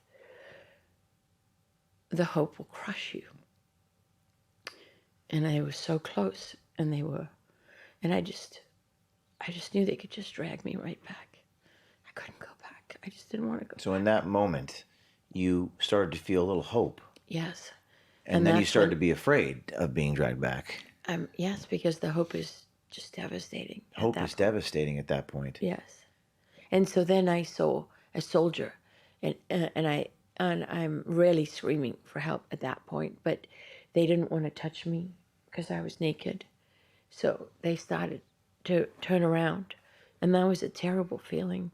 It was just terrible to see them walk away and think, is this it now? Now they're going to do it to me again. And I didn't want them to do it to me again. But actually, they went and got an abaya, and they came back. I think Ray made them come back. And then they covered me, and then they carried me. They just picked you up and carried you out, like on a Well, stretcher. they were beating back the mob. I mean... How many of them were beating them back? Were there a couple? Few? Lots. Lots of them. Yeah. I mean, I don't remember exactly, but I saw lots of soldiers beating them with batons. I mean, they didn't want to let go of me. And then when we got to the side of the square, we had an Egyptian driver, and he had been with us the week before when we were arrested.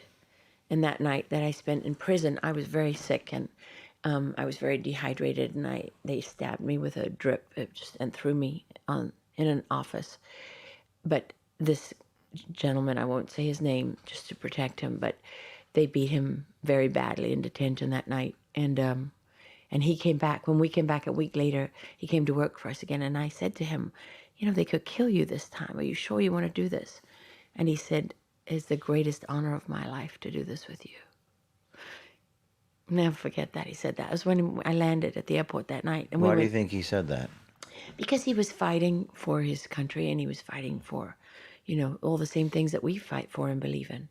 And so when I got to the edge of the square, he was there, and he took me in his arms from the soldiers, and they took us on this little alleyway off the square. And we were then trying to get, that's where my team was, Max McClellan and Jeff Newton and Richard Butler, and great people, some of the greatest journalists I know, and the best people I know. And how long did it take you to recover from that? All that you had to, your body and the healing physically? Well, I went straight to hospital on arrival in the U.S. And that was hard, to be honest, because I just wanted to be with my babies. I didn't care about How old anything. were your kids at that point? My daughter was 10 months old, and my son was a year. Did your kids know what happened to you? Now they're teenagers, I assume. Mm-hmm. So do they know about what happened to you? Are they capable of understanding this yet? Oh yeah, more than capable. Mm-hmm. Yeah, I mean, they're teenagers, so they're ruthless. Right. But they love their mother. They're proud of me. I'm proud of them. So you got back to the United States, and you said it was hard. Which part of it when you got back here? Just not being able to be with them. Not being with the kid. I was like, I was like a homing pigeon at that point. I didn't care. I mean, once you've survived that, and what do you think injuries are to you? They're nothing. Yeah, that's what They're nothing. you strike me as someone who you've been through beyond hell. So No, my thing is, this is, James, what I can tell you, when it first happened and I was fighting the sexual violence, I realized when I lost Ray and I felt all the strength leave my body that I was dying and I had to start fighting for my life. And then I realized, wow, like this, nothing I can do. I'm going to die here, and it's going to be a filthy. You realized that already. Oh yeah, absolutely. And then I felt just this rush of guilt. I thought about my children, and I made a decision. I said to myself, I said, I'm going to die fighting. My children are going to be told. They're going to find the skin under my nails, and they're going to be told your mother fought to her last breath. That's what was going through your mind. So when I got home, I just wanted my babies. Understandable. And when did you see them after you got home? I don't remember how long it was, but not more than a week. And then I went home. I think I have a picture of one of them, of me holding Lola in the hospital. Can't remember exactly, but I know I missed her first steps. So then I was like a crazy person in the hospital. I said to my husband, like, get me out of here. I'm going to hack you to death. You know, and then the thing is, a lot of the injuries, James, come over time when you have that kind of internal abuse. And so I struggled for many years after that with pain. Did you have to have surgeries? Mm-hmm. Yeah, I had many surgeries. Mm-hmm. And partly because they were trying to figure out exactly what it was. I had a hysterectomy, and that didn't heal, and all my organs came out of my body and adhered together, so they had to be surgically removed in emergency surgery and then surgically separated. And yeah, but by that time, Benghazi had happened and no one cared anymore at CBS. I remember watching you from a distance. I was 26 years old, and I remember seeing that happen and then seeing...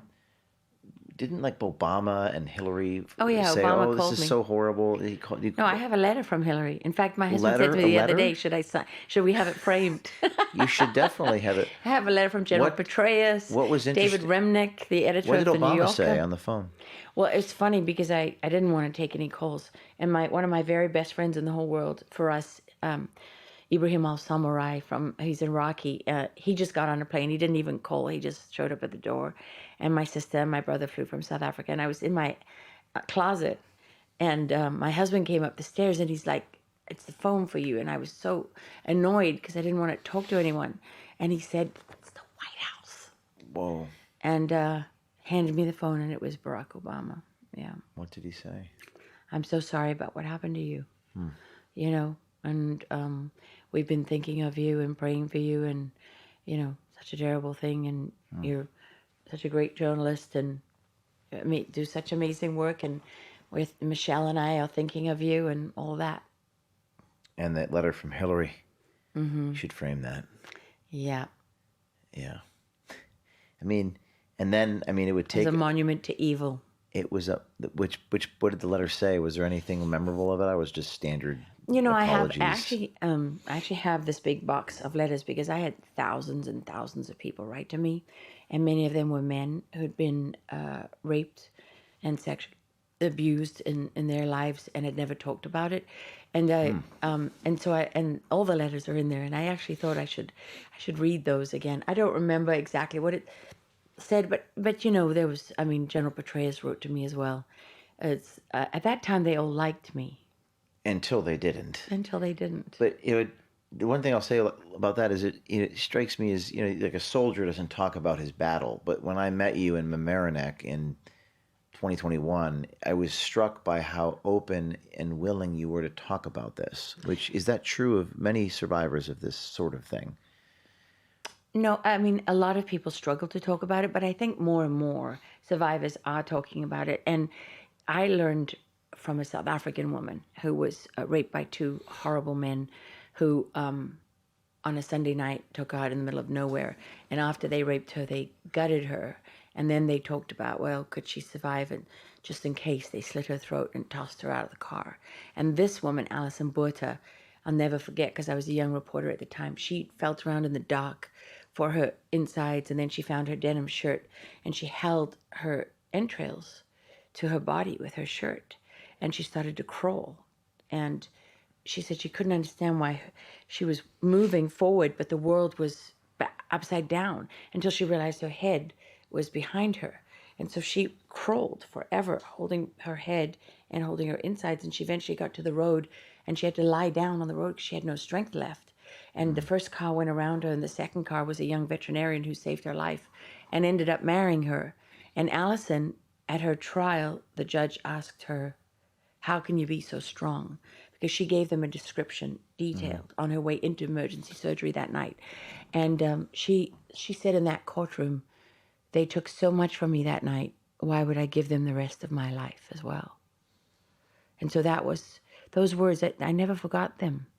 And she wrote a book about that. It's a very short book if anyone wants to read it, but I never forgot that. And so it was like that for me. It's like, they took so much from me. Why would I give them the rest of my life? I'm not going to give them any more than I have to. That's what you said earlier about the attacks. They're taking your time. There's a phrase for that. It's a technology attack or yes, denial of service attack. It is Denial of service. That's what I think. That was what you told me and what Disturb, my team. disrupt, Yeah. deny. Disturb, disrupt, deny. That's what Consume they do. your time. You go through this thing. Hillary writes you letters. Obama calls you. And then a year later, the Benghazi thing happens, which we Well, a year later was breast cancer, and then a year after that was Benghazi, roughly. Breast cancer, Yeah. then Benghazi, Yeah. and then all these people that loved you, what do they want to do to you then? Destroy you? Yeah. Smear you? Yeah. Attack you? So just psychologically, what was like, that's a huge oscillation situation. Yes. Going from being called by Obama to having the powers that be Yes. hate you? Yes. What was that like for you psychologically? Or were you so even keeled at this point? No, it's traumatic. Anyone, it's traumatic. Even if you learn how to cope with it and, and see it for what it is, it still has an impact on you emotionally. I mean, it's like being in the eye of the storm. You have things coming at you from every angle. You know what killed me? The injustice. When Benghazi happened, first of all, I didn't know that they had massive attack machines that were well-funded, like Media Matters for America, whose only job was to destroy people. I had no idea those things existed and were so well-funded. And then on top of that, you have all these people that are attacking my reporting, none of whom have even watched the report. Because if they had, they couldn't be writing what they're writing. Because their stories are just riddled with things that are blatant lies. So you're being judged and, hanged, drawn, and quartered by people for the crime of not doing real journalism, not doing your job properly, by people who are not even vaguely doing journalism. It was just the injustice of that. And then, I'm a fighter, so I want to go out and fight, but I can't because at that point, when they attacked my 60 Minutes report, I had to put 60 Minutes, CBS, I had to put the show, the team, my colleagues, I had to put them first. It wasn't up to me. It wasn't what I wanted. I had to do what was best for everyone else. And so internally in the news organizations, CBS, what was that conversation like? Someone come up to you and say, "Lara, we have to have a talk." Like what happened if those walls could talk in the corporate sense? Well, in the corporate sense, our story on Benghazi went out, and it was a great piece, and it was very powerful. And at that time, I was winning awards for almost everything that I did, and I was in New York Post, New York Times, Washington Post. I had a big voice at that time, and so our stories were, and we were really good as a team. We'd gotten really, really good. We were doing amazing work, and so it was a powerful story. And what was weird was, what was so powerful about that piece. Someone like Greg Hicks, the deputy ambassador who replaced Chris Stevens, the last person to speak to him alive that night when they were attacked in Benghazi, he had said this under oath on Capitol Hill. It was just when he said it to me in that 60 Minutes format. And the power of that shot, looking into his eyes, when I asked him, remember the furore over, was it one attack in Benghazi? Was it two attacks? Did they know the second one was coming? Did they try and do anything? Blah, blah, blah. Everybody's screaming, right? There's all this political noise. And that that story came down to one moment. When Greg Hicks says to me, I looked at the defense attaché, and I know the defense attaché in any embassy is the top spy, right, for the United States government. He says, I looked at the defense attaché and I said, well, and he looked at me and he said, I'm sorry, Greg, the cavalry ain't coming. He said, and that decision, he said it was 10 minutes into the attack, and that decision never, ever changed. He said, and I felt sick in the pit of my stomach because it was at that moment I realized that every single one of us who goes out on the end of the line for our country, we believe our country has our back. And right then I knew it wasn't true. He said, and I looked at him and I said, we better tell the boys at the annex. Now, 2 of those boys at the annex died that night because that decision didn't change. And they decided that they weren't going to do what the United States has done since this country was founded, which is no man left behind. They weren't going to fight for their people. They weren't even going to try. So all of that noise didn't matter. So I didn't attack Hillary Clinton in my story. There was one line of narration about Attack her. Hillary Clinton. That's their usual Yeah. argument. Attack. You reporting the facts. I didn't even mention her at all. And my boss, in one change that we had in a screening, he had us mention her name. Yeah. And that was it. One reference to her in the whole piece. Right. But what happened was there were 3 people in that story. They attacked one person's version. Only one part of his story, by the way, was called into question. Only one. But if you read what was written about that piece online, you would think that every single thing in there was made up. And I didn't understand because I wasn't Democrat or Republican. Right. I didn't grow up in this country. I didn't care. It didn't even occur to me. Yeah. I mean, we thought that George Bush was the embodiment of evil, and Dick Cheney and Rumsfeld and all of them, because they were lying about, I was on the ground reporting in Iraq and they were lying. So I hated them. And I thought, oh, great, we're getting the good guys. Yeah. And they turn out not to be the good guys. And then you're like, are there any good guys? You know, I mean, that's where I was at. That was my read on it, observing it. I was like, oh, she's a reporter, she's factual, but she stumbled into a narrative that isn't... A hornet's nest. Because there was a political election and she was vulnerable. Hillary Clinton was vulnerable on Benghazi because they let Americans die and because of all the off-the-book stuff that they were doing. Did CBS management... I mean, you were at 60 Minutes for a number of years after that, 5 years or so. You stayed there. Because they couldn't fire me because I didn't do anything wrong. But did they ever try to your knowledge? They tortured me. Did someone... That's what I'm saying. Oh, Take yeah. me into the room Well, where the manager talks to you. So just like Gary Webb, when at first his story comes out and everyone's going, wow, and he's getting the Pulitzer, right?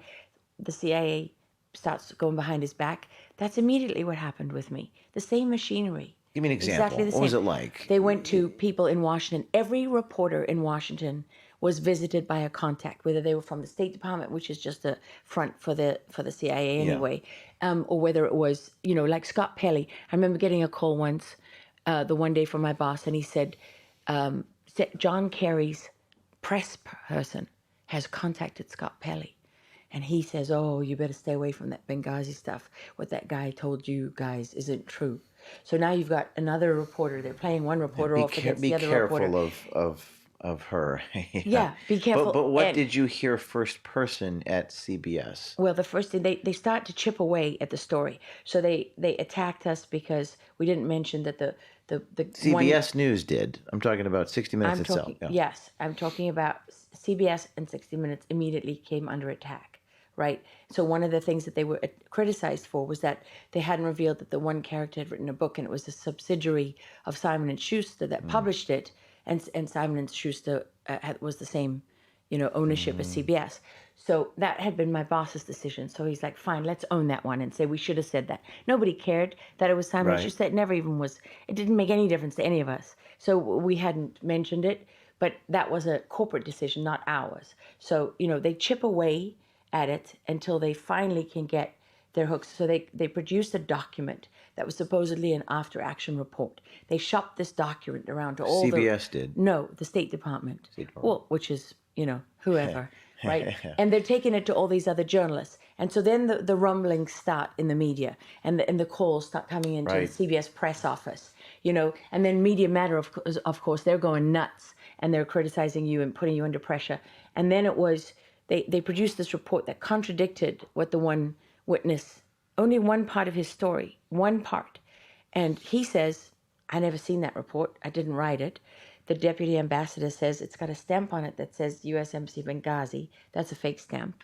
He said, first of all, it was a special mission compound, which in diplomatic terms is totally different. Secondly, I saw every piece of paper that was there, and I never saw that paper. So, and even if it was real, it would have been a classified document. You couldn't show it around. But reporters don't care. So they get their little mouthpiece at the Washington Post to do the first story, and they chip away. It's almost like they feed these, like the reporters work for the deep state. They are an extension of it. It's just an extension of it. They just feed so it. Then, 60 Minutes stands by the story. Now they're under pressure. And then the guy disappears. The character in our story who's under attack, he disappears. I see. And once he's gone, if he's not there to defend himself, we can't defend him anymore. And everything collapses. Everything collapses. And of course, he said, I told the FBI everything that happened. So what does the FBI do? They don't come out and say he's lying. You get the whisper campaign. And, the FBI says they knew this guy was a liar the moment they saw him on TV. Except I have the emails that show the CIA, the State Department, the FBI, they all went to this guy's house and met with him in Wales to get his firsthand eyewitness testimony. And then the FBI went back and met with him in London to bring him photographs of suspects from the attack. But I can't report it because it's an undercover agent, and we had agreed not to blow his cover. And when we call the FBI and call the agent and say we want to, we want to ask you some questions, what do? I get called into my boss's office because the head of the FBI is called the head of CBS. Who was your boss at the time? Jeff Fager, but this was the number 2, Bill Owens, who then became the boss. And I get told, what are you doing calling FBI agents and screaming and shouting at them? And you're like, what? What? Something that didn't even happen. So the operation is underway. And basically what happens... operation. Les Moonves, who was head of the whole of CBS at the time, he calls me on the Friday night after I've had to do these torturous apologies. President of CBS News. No, he was higher than the president. He was the chairman. Chairman of CBS Corporation. Well, Viacom. Viacom called you. Yes. And he says to me, because I had to do the morning show, I had to eat crow on the morning show, and then I had to eat crow in the studio, and that was for 60 minutes. And then I was on my way home, and I remember he called me and he said, Lara, you are amazing, and we love you. You are family, and we will stand, by you through all of this. You didn't do anything wrong, and so on. And by Monday morning, when I have to go back, take the train back from Washington, D.C., back up to New York, my boss calls me in and he's like, I'm really sorry. I don't want to do this. Your boss being who? Jeff Fager. Jeff Fager. He says, but I have to put you on leave. This is after the chairman of Viacom called you and said they'll stand by you. Yeah. And he said they're baying for blood. This is so the media matters. They're baying for... They're baying for blood, they're right? What? They're baying for your blood. Baying for your blood. They want you fired. We need to give them... We got to give them something. A pound of flesh. Right. And so, but, he felt boxed in, right? And he didn't want to do it. And I know that because... But he needed to feed the beast. Well, when he told me that, I said, can it just be me and not Max? I didn't want it to be my producer. And he had a corner office overlooking the Hudson. And I remember he looked out of the window. He couldn't speak. And when he turned back, he had tears rolling down his cheeks. And I'd never seen him cry. And I worked for him for 16 years. And he said, I knew you would say that. He said, I absolutely knew you would say that. He said, you are, without a doubt, the best person on this floor. I said this, and it killed him. He didn't want to do it. And, but you work for a corporation, and there's, when all the political forces are marshaled against you, all the power of the intelligence apparatus, the media, you have to make the decisions that you can make. And he was going to bring me back immediately. But someone heard that, they leaked it to the media, and then they did another hit piece. And then when they realize that the initial smear is not going to work, that you're still standing, and they're bringing you back, then they go in for the kill. They do the strategic piece. That's when the Atlantic, or Vanity Fair, or in my case, New York Magazine. That's when they do the long form piece. Right. And then you can't come back until the long form piece comes out, because now they don't know what it's going to, they don't want to have to do another round of damage control. Sometimes those writers at Vanity Fair, even if they make you look like a villain, they write well. Oh, yeah. They use big words. Oh, yeah. They make it entertaining. And when it comes out, guess what? I'm only attacked in like a third of it. What is it really about? They did a very strategic hit, because they dragged Les Moonves into it, and up to that point, his name had never been mentioned. Right. And then they dragged my boss into it and made him sound like he was in love with me, which was total nonsense. And so, and that he treated me differently. I got special treatment, which was not true at all. So what did he do then? He spent the next few years proving to everybody that he didn't. Proving? Yeah. Trying to prove to everybody. Trying to prove that he's innocent of what he has been reported about. Yeah. Which is of treating me differently. Another so denial then of I got service treated attack. like trash by everybody. So, and I just wasn't, they had no reason to fire me. In fact, the night that I left, that first night when it all collapsed and I knew in the morning I had to come and apologize on TV, there were a couple guys on the street waiting for me to leave. And I'm pretty damn sure they went right up to my office and went through my computer and all my drawers and everything looking for something, grounds to fire me.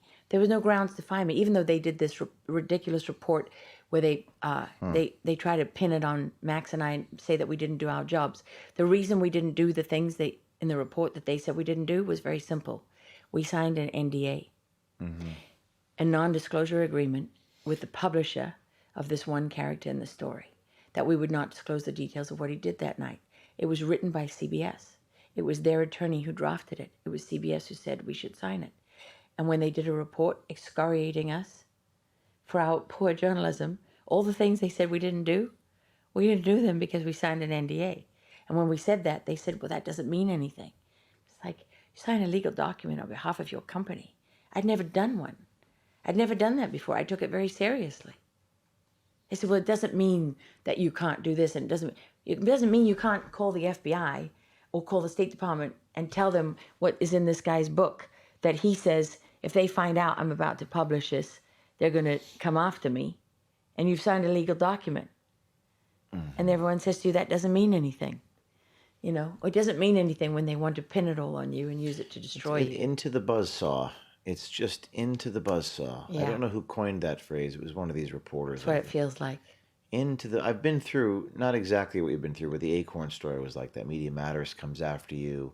Yeah, but you remember you were celebrated at that time. Well, yes and no. I mean, Jon Stewart, Daily Show, did a segment that was pretty funny. It was just so shocking, these women, but these Acorn officials who were telling us how to break the law. But remember, when you went off to Acorn, we didn't know at the time how important I had no idea. No. You went to the heart of the beast. You literally slit the jugular. I did not know that. I was just reporting on what these officials said. It was almost like gonzo journalism, but it became very serious. And the Media Matters of the world, and because you touched a real nerve. But I've been through, not what you've been through, but I understand that, and it's like Upton Sinclair wrote about this in, I think it was called The Brass Check.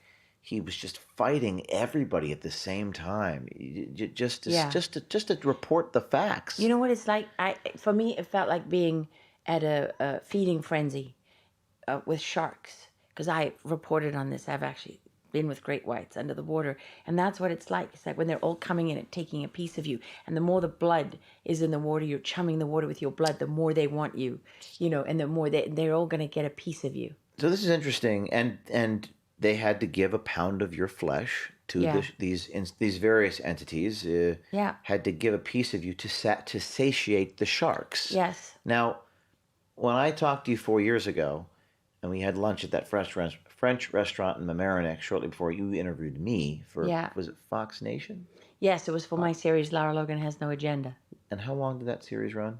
A couple years? Yes, 3 seasons, 3 years. And then we were busy working on a contract for the 4th one when I got canceled. And you got canceled. And briefly, what was the issue there? It's very simple. I mean, similar or simple? Yeah. This one's quick. Okay. I was asked on air.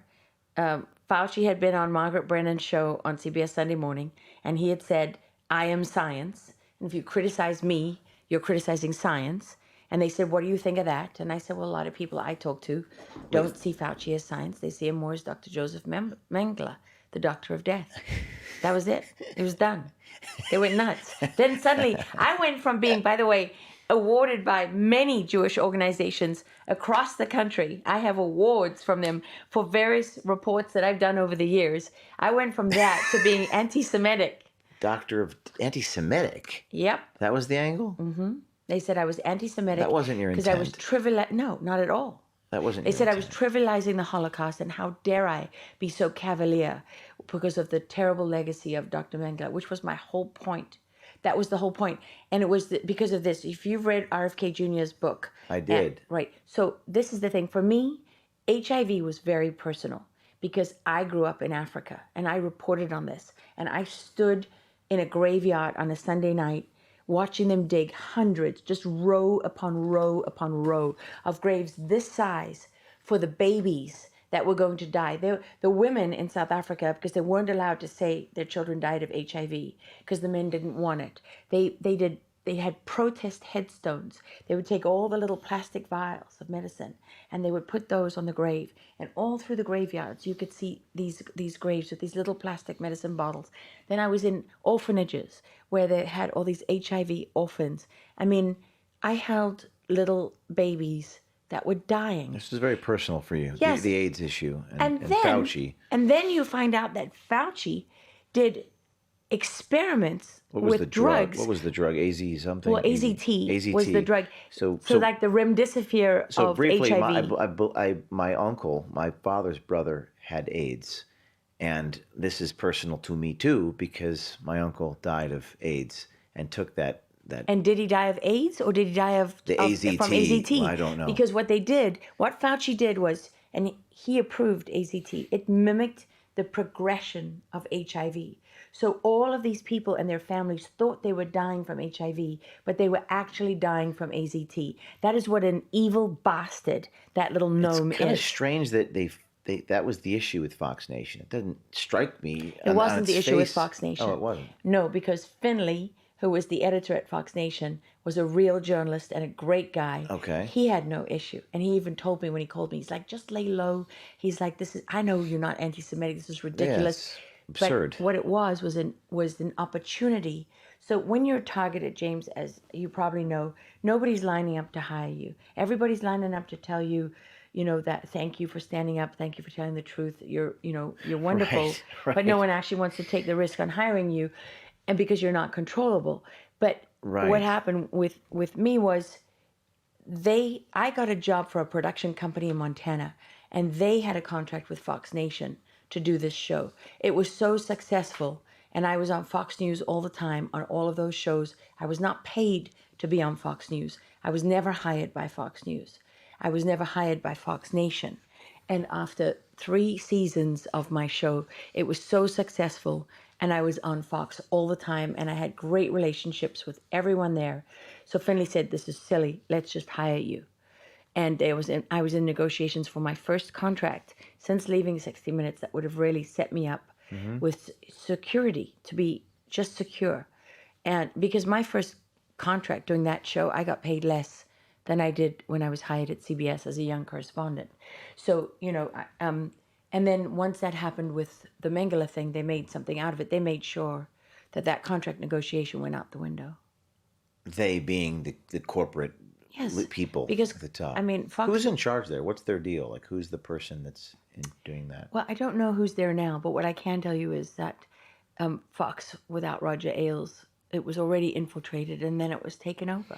There was an article I read about the Murdoch boys, and then there's a sister, and there's a family dispute with Rupert, and there's this whole Game of Thrones underneath, and I don't remember the exact, but the sister is, it's a mess. Sumner Redstone's daughter is in that mix, It's a mess, and you got caught, it sounds like you got caught up in.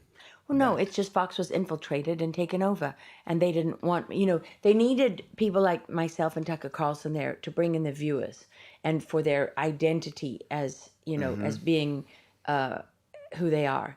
But they're no longer that. That's why they need great people like Jesse Waters, who's a wonderful reporter, and he's a really good person. He does amazing work. They need these people because they have this illusion that they are what Roger Ailes created, but they're not. They're the people controlling and running it. You mentioned control twice, and it seems to me that, I mean, you said, quote, this is a quote, I don't know where you said this, but I found this quote. No one owns me. No party, no organization, no corporation. We are free because freedom lives in us. No one gives it to you or takes it away. No one owns you. Does anybody tell you what to do? Well, my husband tries every day, unsuccessfully. Journalistically? No. I mean, this is the problem, though, James. So, sure, nobody tells me what to do, right? But I just put my show on TikTok, and the first 2 episodes, 2 strikes. I don't even know what that means. Strikes on TikTok? Strikes. Apparently, you get strikes on TikTok. But what happens is that, so I've spoken to a number of people about how to do a podcast. One of them, says, well, you can put the first hour on YouTube, and then you can drive people to your site to go watch the rest of it, right? But you have to make sure that hour, you don't say certain words and you don't discuss certain topics and whatever. Otherwise, you get demonetized. Well, that's censorship. So we have an illusion that we're free of the corporate overlords and all the rest of it, but it's an illusion because all of these platforms can kick you off whenever they want. And you can't even talk to a human being about it. Where is your podcast located now? On Spotify? Well, by some miracle, it's still on YouTube, it's on Spotify, it's on Rumble, it's on X. And it's called what? Going Rogue with Lara Logan. It's on Spotify, YouTube, Rumble, and X. And Instagram? Yes, on Instagram and on Substack.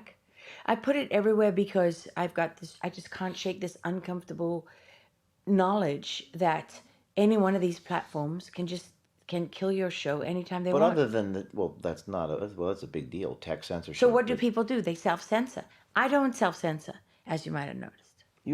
I don't think you do, but journalistically, you go where the story is. How do you choose what to cover? Lord knows there's 100,000 things to report on. It's hard in the sense that I'm sure, like you, I have a lot of people coming to me constantly. Yes, and that's hard because you can't please everybody, and you can't. It's a burden. You have to say no to people, right? And that's hard. Yeah, you do. Yes. How do you say, "I'm sorry, I can't cover your story"? Well, sometimes I just say the truth, which is that I can try, but it's going to be about 6 months before I get to this, because this is not a simple thing. But you can't do 100 stories at the same time. No, you can't. Over 6 months. So I just know when something is so important I have to do it. I just know. Like I know that I needed to do the satanic accelerationist cults and incels and these dark networks that are preying on kids online. Because when you're getting kids to cut themselves to the bone and commit suicide and murder their pets and kill people, and you're doing it online and no one's stopping you, and all the tech infrastructure knows what you're doing. They're storing it on their servers. They're transmitting all this data. They know exactly what's happening, and they do nothing to stop it. You just know what a story is, and you follow your gut about what that. For me, it's about are there documents or is there video proof? Yeah, there has to be some type of firsthand evidence. Sure. That's what drives me, because 99% of it's crap.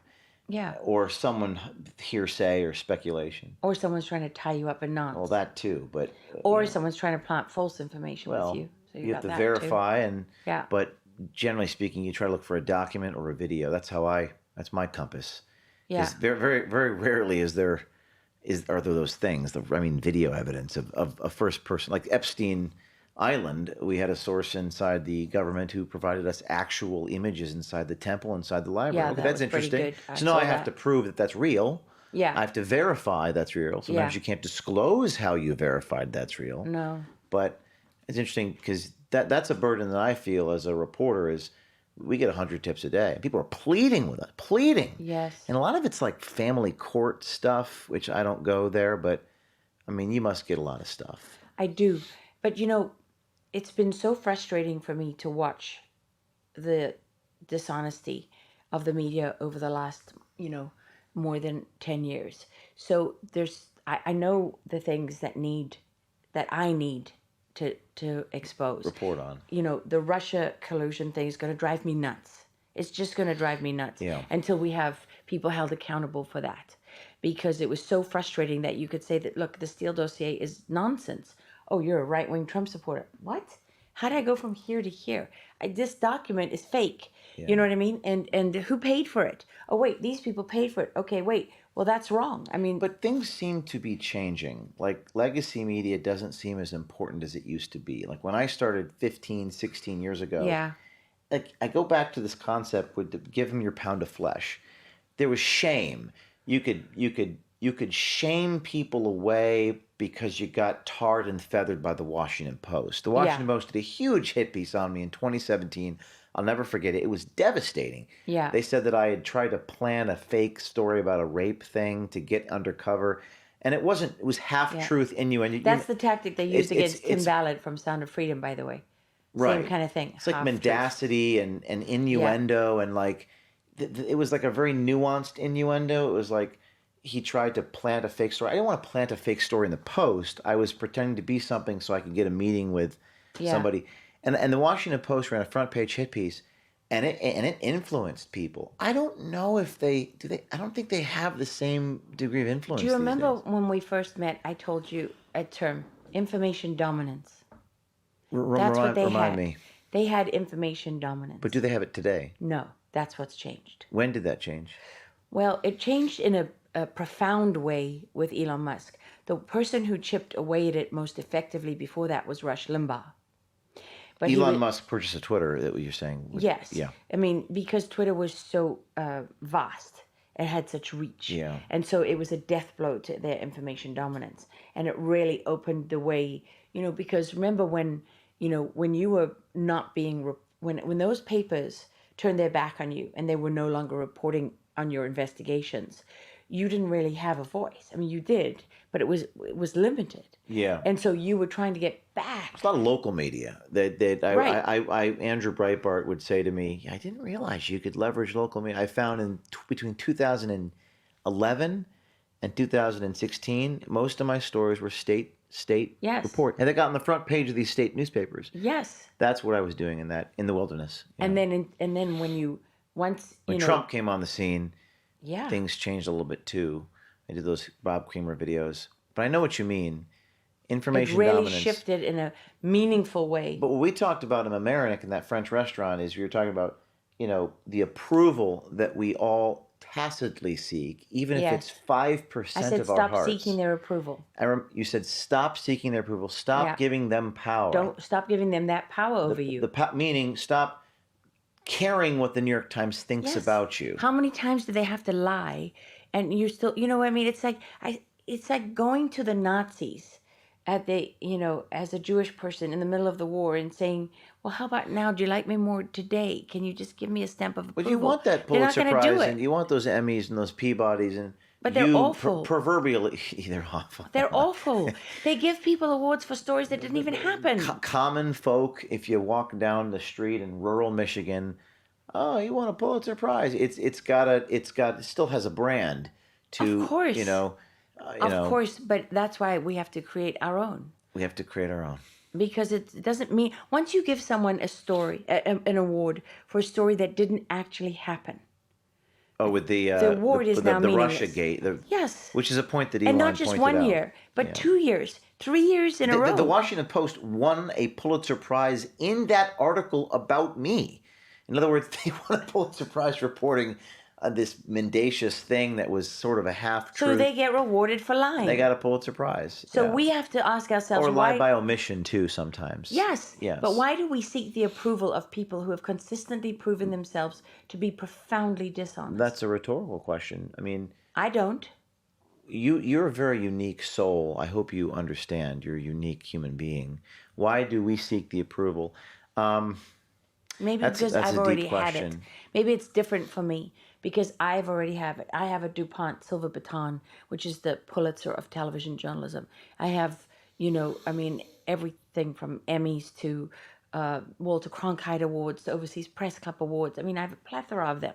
And so maybe I got that already. We seek acceptance. We seek community. We seek to be liked. We do. Because we go back to the animals in the wild. Because that's what animals do. That's how they survive. When you see animals in the wild, Yeah. what do? The Herd flock or the animals. herd, they move together because there's safety in numbers. Rush Limbaugh said, my favorite quote from Rush Limbaugh, and I met Rush Limbaugh, and I was on his show for my first book, he said, being hated is one of the most difficult things to psychologically accept.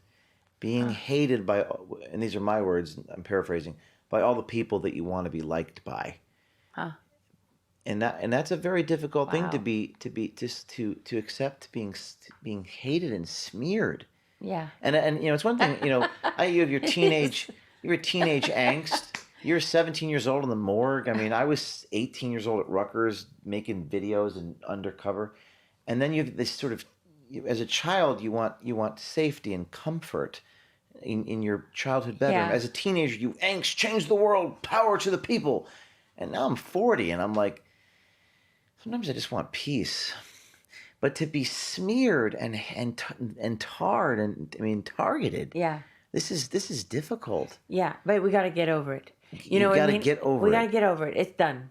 I mean, It's that's done. it. It's done. It's like, if you were to watch a baby with a babysitter who was abusing that baby, and then after they beat the baby comes back because it's got nowhere else to go. Don't be that. That's a baby doing that instinct. It goes You back. mean get over wanting peace or get over what? Get over wanting recognition and approval and all of that of bad people. They're not worth it. They literally are not worth it. They lied about Hunter Biden's laptop. Right. They've lied about how many things. These people say that they care about immigration because they care about people. They take the moral high ground, but they don't care that hundreds of thousands of children, like that little girl in your film, like all of those young teenagers, were brought over the border, and the vast majority of them never went to a family member. They went to people who raped them or sold them or abused them. I mean, there's a little boy, his body was found in Illinois. He was raped to death. And next to him was the guy passed out who raped him. That was an MS-13 home that he went to.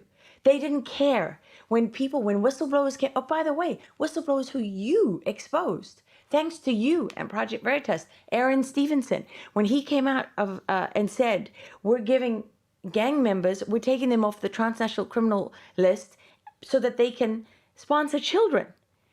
And no one cared. These people didn't say a word. They didn't care. Mm-hmm. And then when Tara Rodas, another whistleblower, it was a case manager down at the border, said, hey, we've got MS-13 people and other criminals sponsoring kids. They didn't care. And now there's an actual documented case of a boy 11-year-old boy who went to the home of an MS-13 gang member who was raped to death. His body showed up in Illinois, next to the man who killed him. Mm-hmm.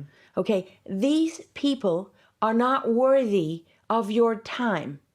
You don't need their respect. You don't need their affection. You don't need their recognition. And you don't need their goddamn awards that don't mean a thing at this point. They can shove it up where the sun don't shine. I couldn't care less. They don't bother me one bit anymore because I don't look to the worst people in our society for approval. Validation. When you don't care. You know what, James? You know what gets me? What gets me is you had that little girl. I had a little boy this size. Lift up the corner of his shirt and there's a phone number. I called that number various times for 2 years.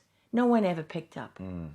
Do you know what happens to children who are trafficked, who are sexually tortured until they die? Every single day of their lives. I mean, this is unspeakable what we have done. It is unspeakable. How many others are dead? So these people who want to be self-righteous and moralizing and lecturing about the fact that you're splitting families, do you know what happens to an American family when the parent is arrested?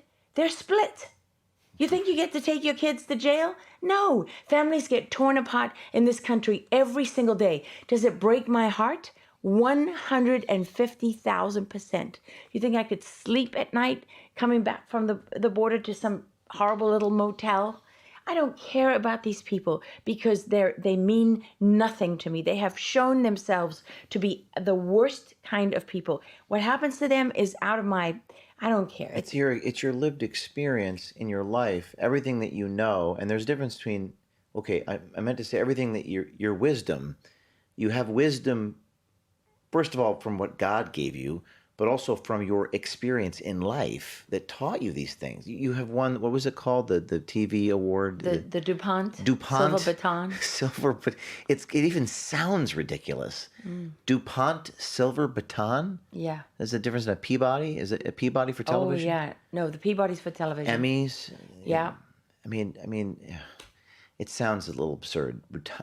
DuPont Silver Baton. Yeah, Columbia DuPont. That's where it comes from. little All connected to Columbian Journalism School. And you know, when they had a guy who was lying about me, lying about my reporting, I called the dean of Columbia Journalism School. I knew him. I'd interviewed him. I liked and respected him. But he worked for the Atlantic. I should have known. And I said to him, you've got a professor that's lying. He's blatantly lying about my reporting. And he said, well, you know, we take the free speech rights of our professors very seriously. I said, even when they're lying. I mean, this guy said when I went to Liberia and covered Ebola at the height of the epidemic and went through all of that, and he said I didn't interview any black people, and you know, of course I did. I had dozens and dozens of interviews with black people. They didn't end up in the story. They didn't make the cut because they weren't the most powerful interviews that we had. You know, but he's going to try to. I mean, this guy from the safety of his New York apartment, while I'm on the front line. Right. In graveyards, surrounded by dead people, watching people die.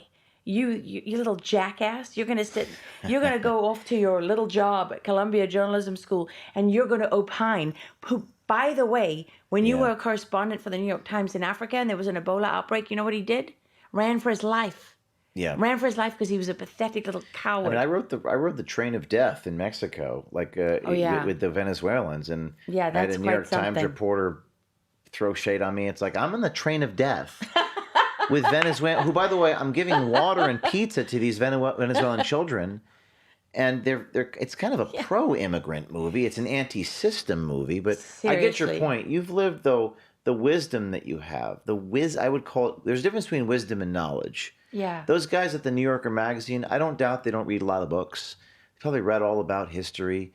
But I think you have some wisdom in you from your lived experience. James, they sold their souls. They sold their souls.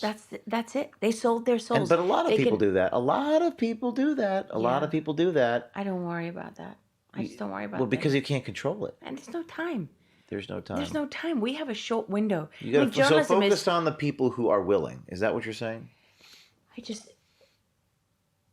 Everything we care about is slipping through our fingers.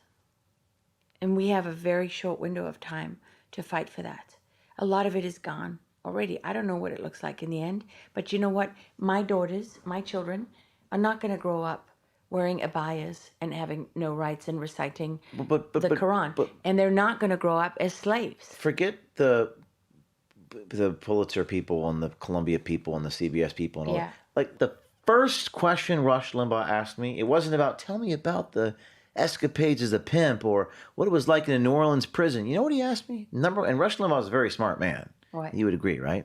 He says, why is it that conservatives don't have your back more?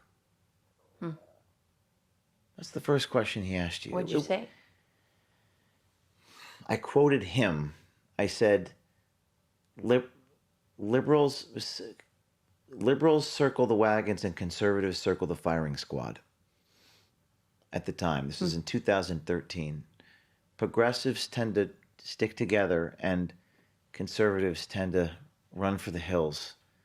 That's what he had said, and I was quoting him back to him when he asked me that question. And the betrayal is the thing that's been hardest for me to handle, which is why I said to you, a lot of people have sold your soul, and you said, don't worry about it. Well, for me, we have to find people who are not willing to sell their souls to fight alongside of us. Sure. And those are difficult people to find, no? Sure they are. Very difficult. But remember what I said to you when they was taking Project Veritas away from you. I said, God is cleaning the ranks for you. True. He's getting rid of all the traitors. Very true. And the weak. And he did that. Mm-hmm. Hopefully. Let's pull up this sailing clip. Incarceration, probation, and scorn. Now when you tell people that principles aren't free and you have to be willing to pay a price to stand up for them, you're speaking as someone who's done that. And Rush Limbaugh said this publicly. I met with him once and he said to me, the hardest part about this job psychologically is to be hated. Without Project Veritas, both insiders said they probably wouldn't have come forward. On February 11th, Project Veritas was permanently banned from Twitter. When you have information dominance, it's easy to push false narratives and suppress real ones, like O'Keefe's journey from skinny Irish kid. Hey, what a great job. Somebody said he's controversial. He's not controversial, he's truthful. To presidential stamp of approval. It's that tough Irish stock forged in blood and ashes that he's taken into the ring for a fight with the Grey Lady. The New York Times also admits that it didn't reach out to Mr. Jamal, who was one of our... Is suing for defamation over this story about alleged ballot harvesting in Minnesota during the last election. He won the first round when the judge denied the New York Times motion to dismiss. Unsurprisingly, the Times is appealing, but already had to make what some would call startling admissions for the paper of record. It didn't contact any of Veritas's on-the-record sources for comment, including one cited more than 10 times, and incorrectly reported Minnesota's ban on ballot harvesting was suspended. It wasn't. Most journalists failed to mention, since starting Project Veritas, he's won 7, lost none. There's only one truth, James. There's just reality. You can't change reality. You can't change the truth either. Pause. Right? It's real or it's not real. That's right. Wow, so that was a drone shot from your guy. Yeah. That was a good shot. That was a very interesting day on the Long Island. That was what I call in sailing ghosting. The water was completely still, but there was a breeze. Yeah. That pull up the beginning of that shot if we could. So this is an image of the Long Island Sound in like March, and it's like a 58-degree day, 60-degree day, and the sails are full of wind, but the water is completely still. And it was a really cool shot. Yeah. This was a segment you did for Fox Nation, and this shot was on a drone. You're looking at a 27-foot sailboat, which I still own, by the way. And now there's a Lucky Charm 3. There's a 40+ foot sailboat called Lucky Charm 3. So Lucky Charm 2 did not sink. It still exists. And this was March of 2021. It is now June of 2025. And I guess the question I have is, in your observations of me back then, and I have truly been through hell. Not the hell that you've been through, a different type of hell. What do you see in me differently than when you met me that time? Well, one of the reasons I wanted to do that story with you at the time was that you mentioned lying by omission, and they omit the stories and the identities and the character of everybody they want to get rid of. So no one really knew anything about you. They could get away with smearing you as someone who grew up with a silver spoon in your mouth or whatever, and that wasn't it at all. I never forget that story you told me about doing construction with your father and your grandfather, and how they would do it hard and you would tear off wallpaper and stuff until your fingers bled.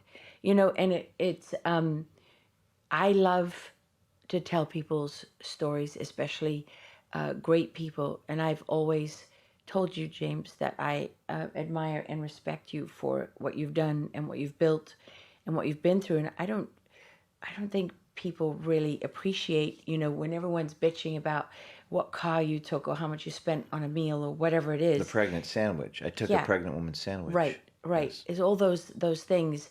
It makes me sad because I know how hard it is to be bold in your reporting. When that feeling, when they come for you, is a very lonely one.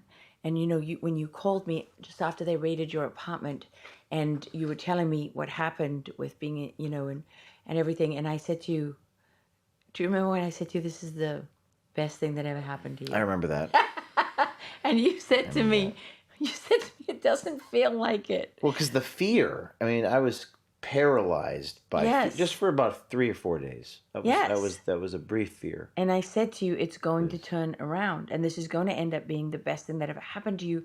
Why? Because it's going to expose that you did all of your due diligence, and then instead of taking the shot and publishing that diary, you took it and handed it over to the police. And remember, the New York Times and all these people denied you the right to call yourself a journalist.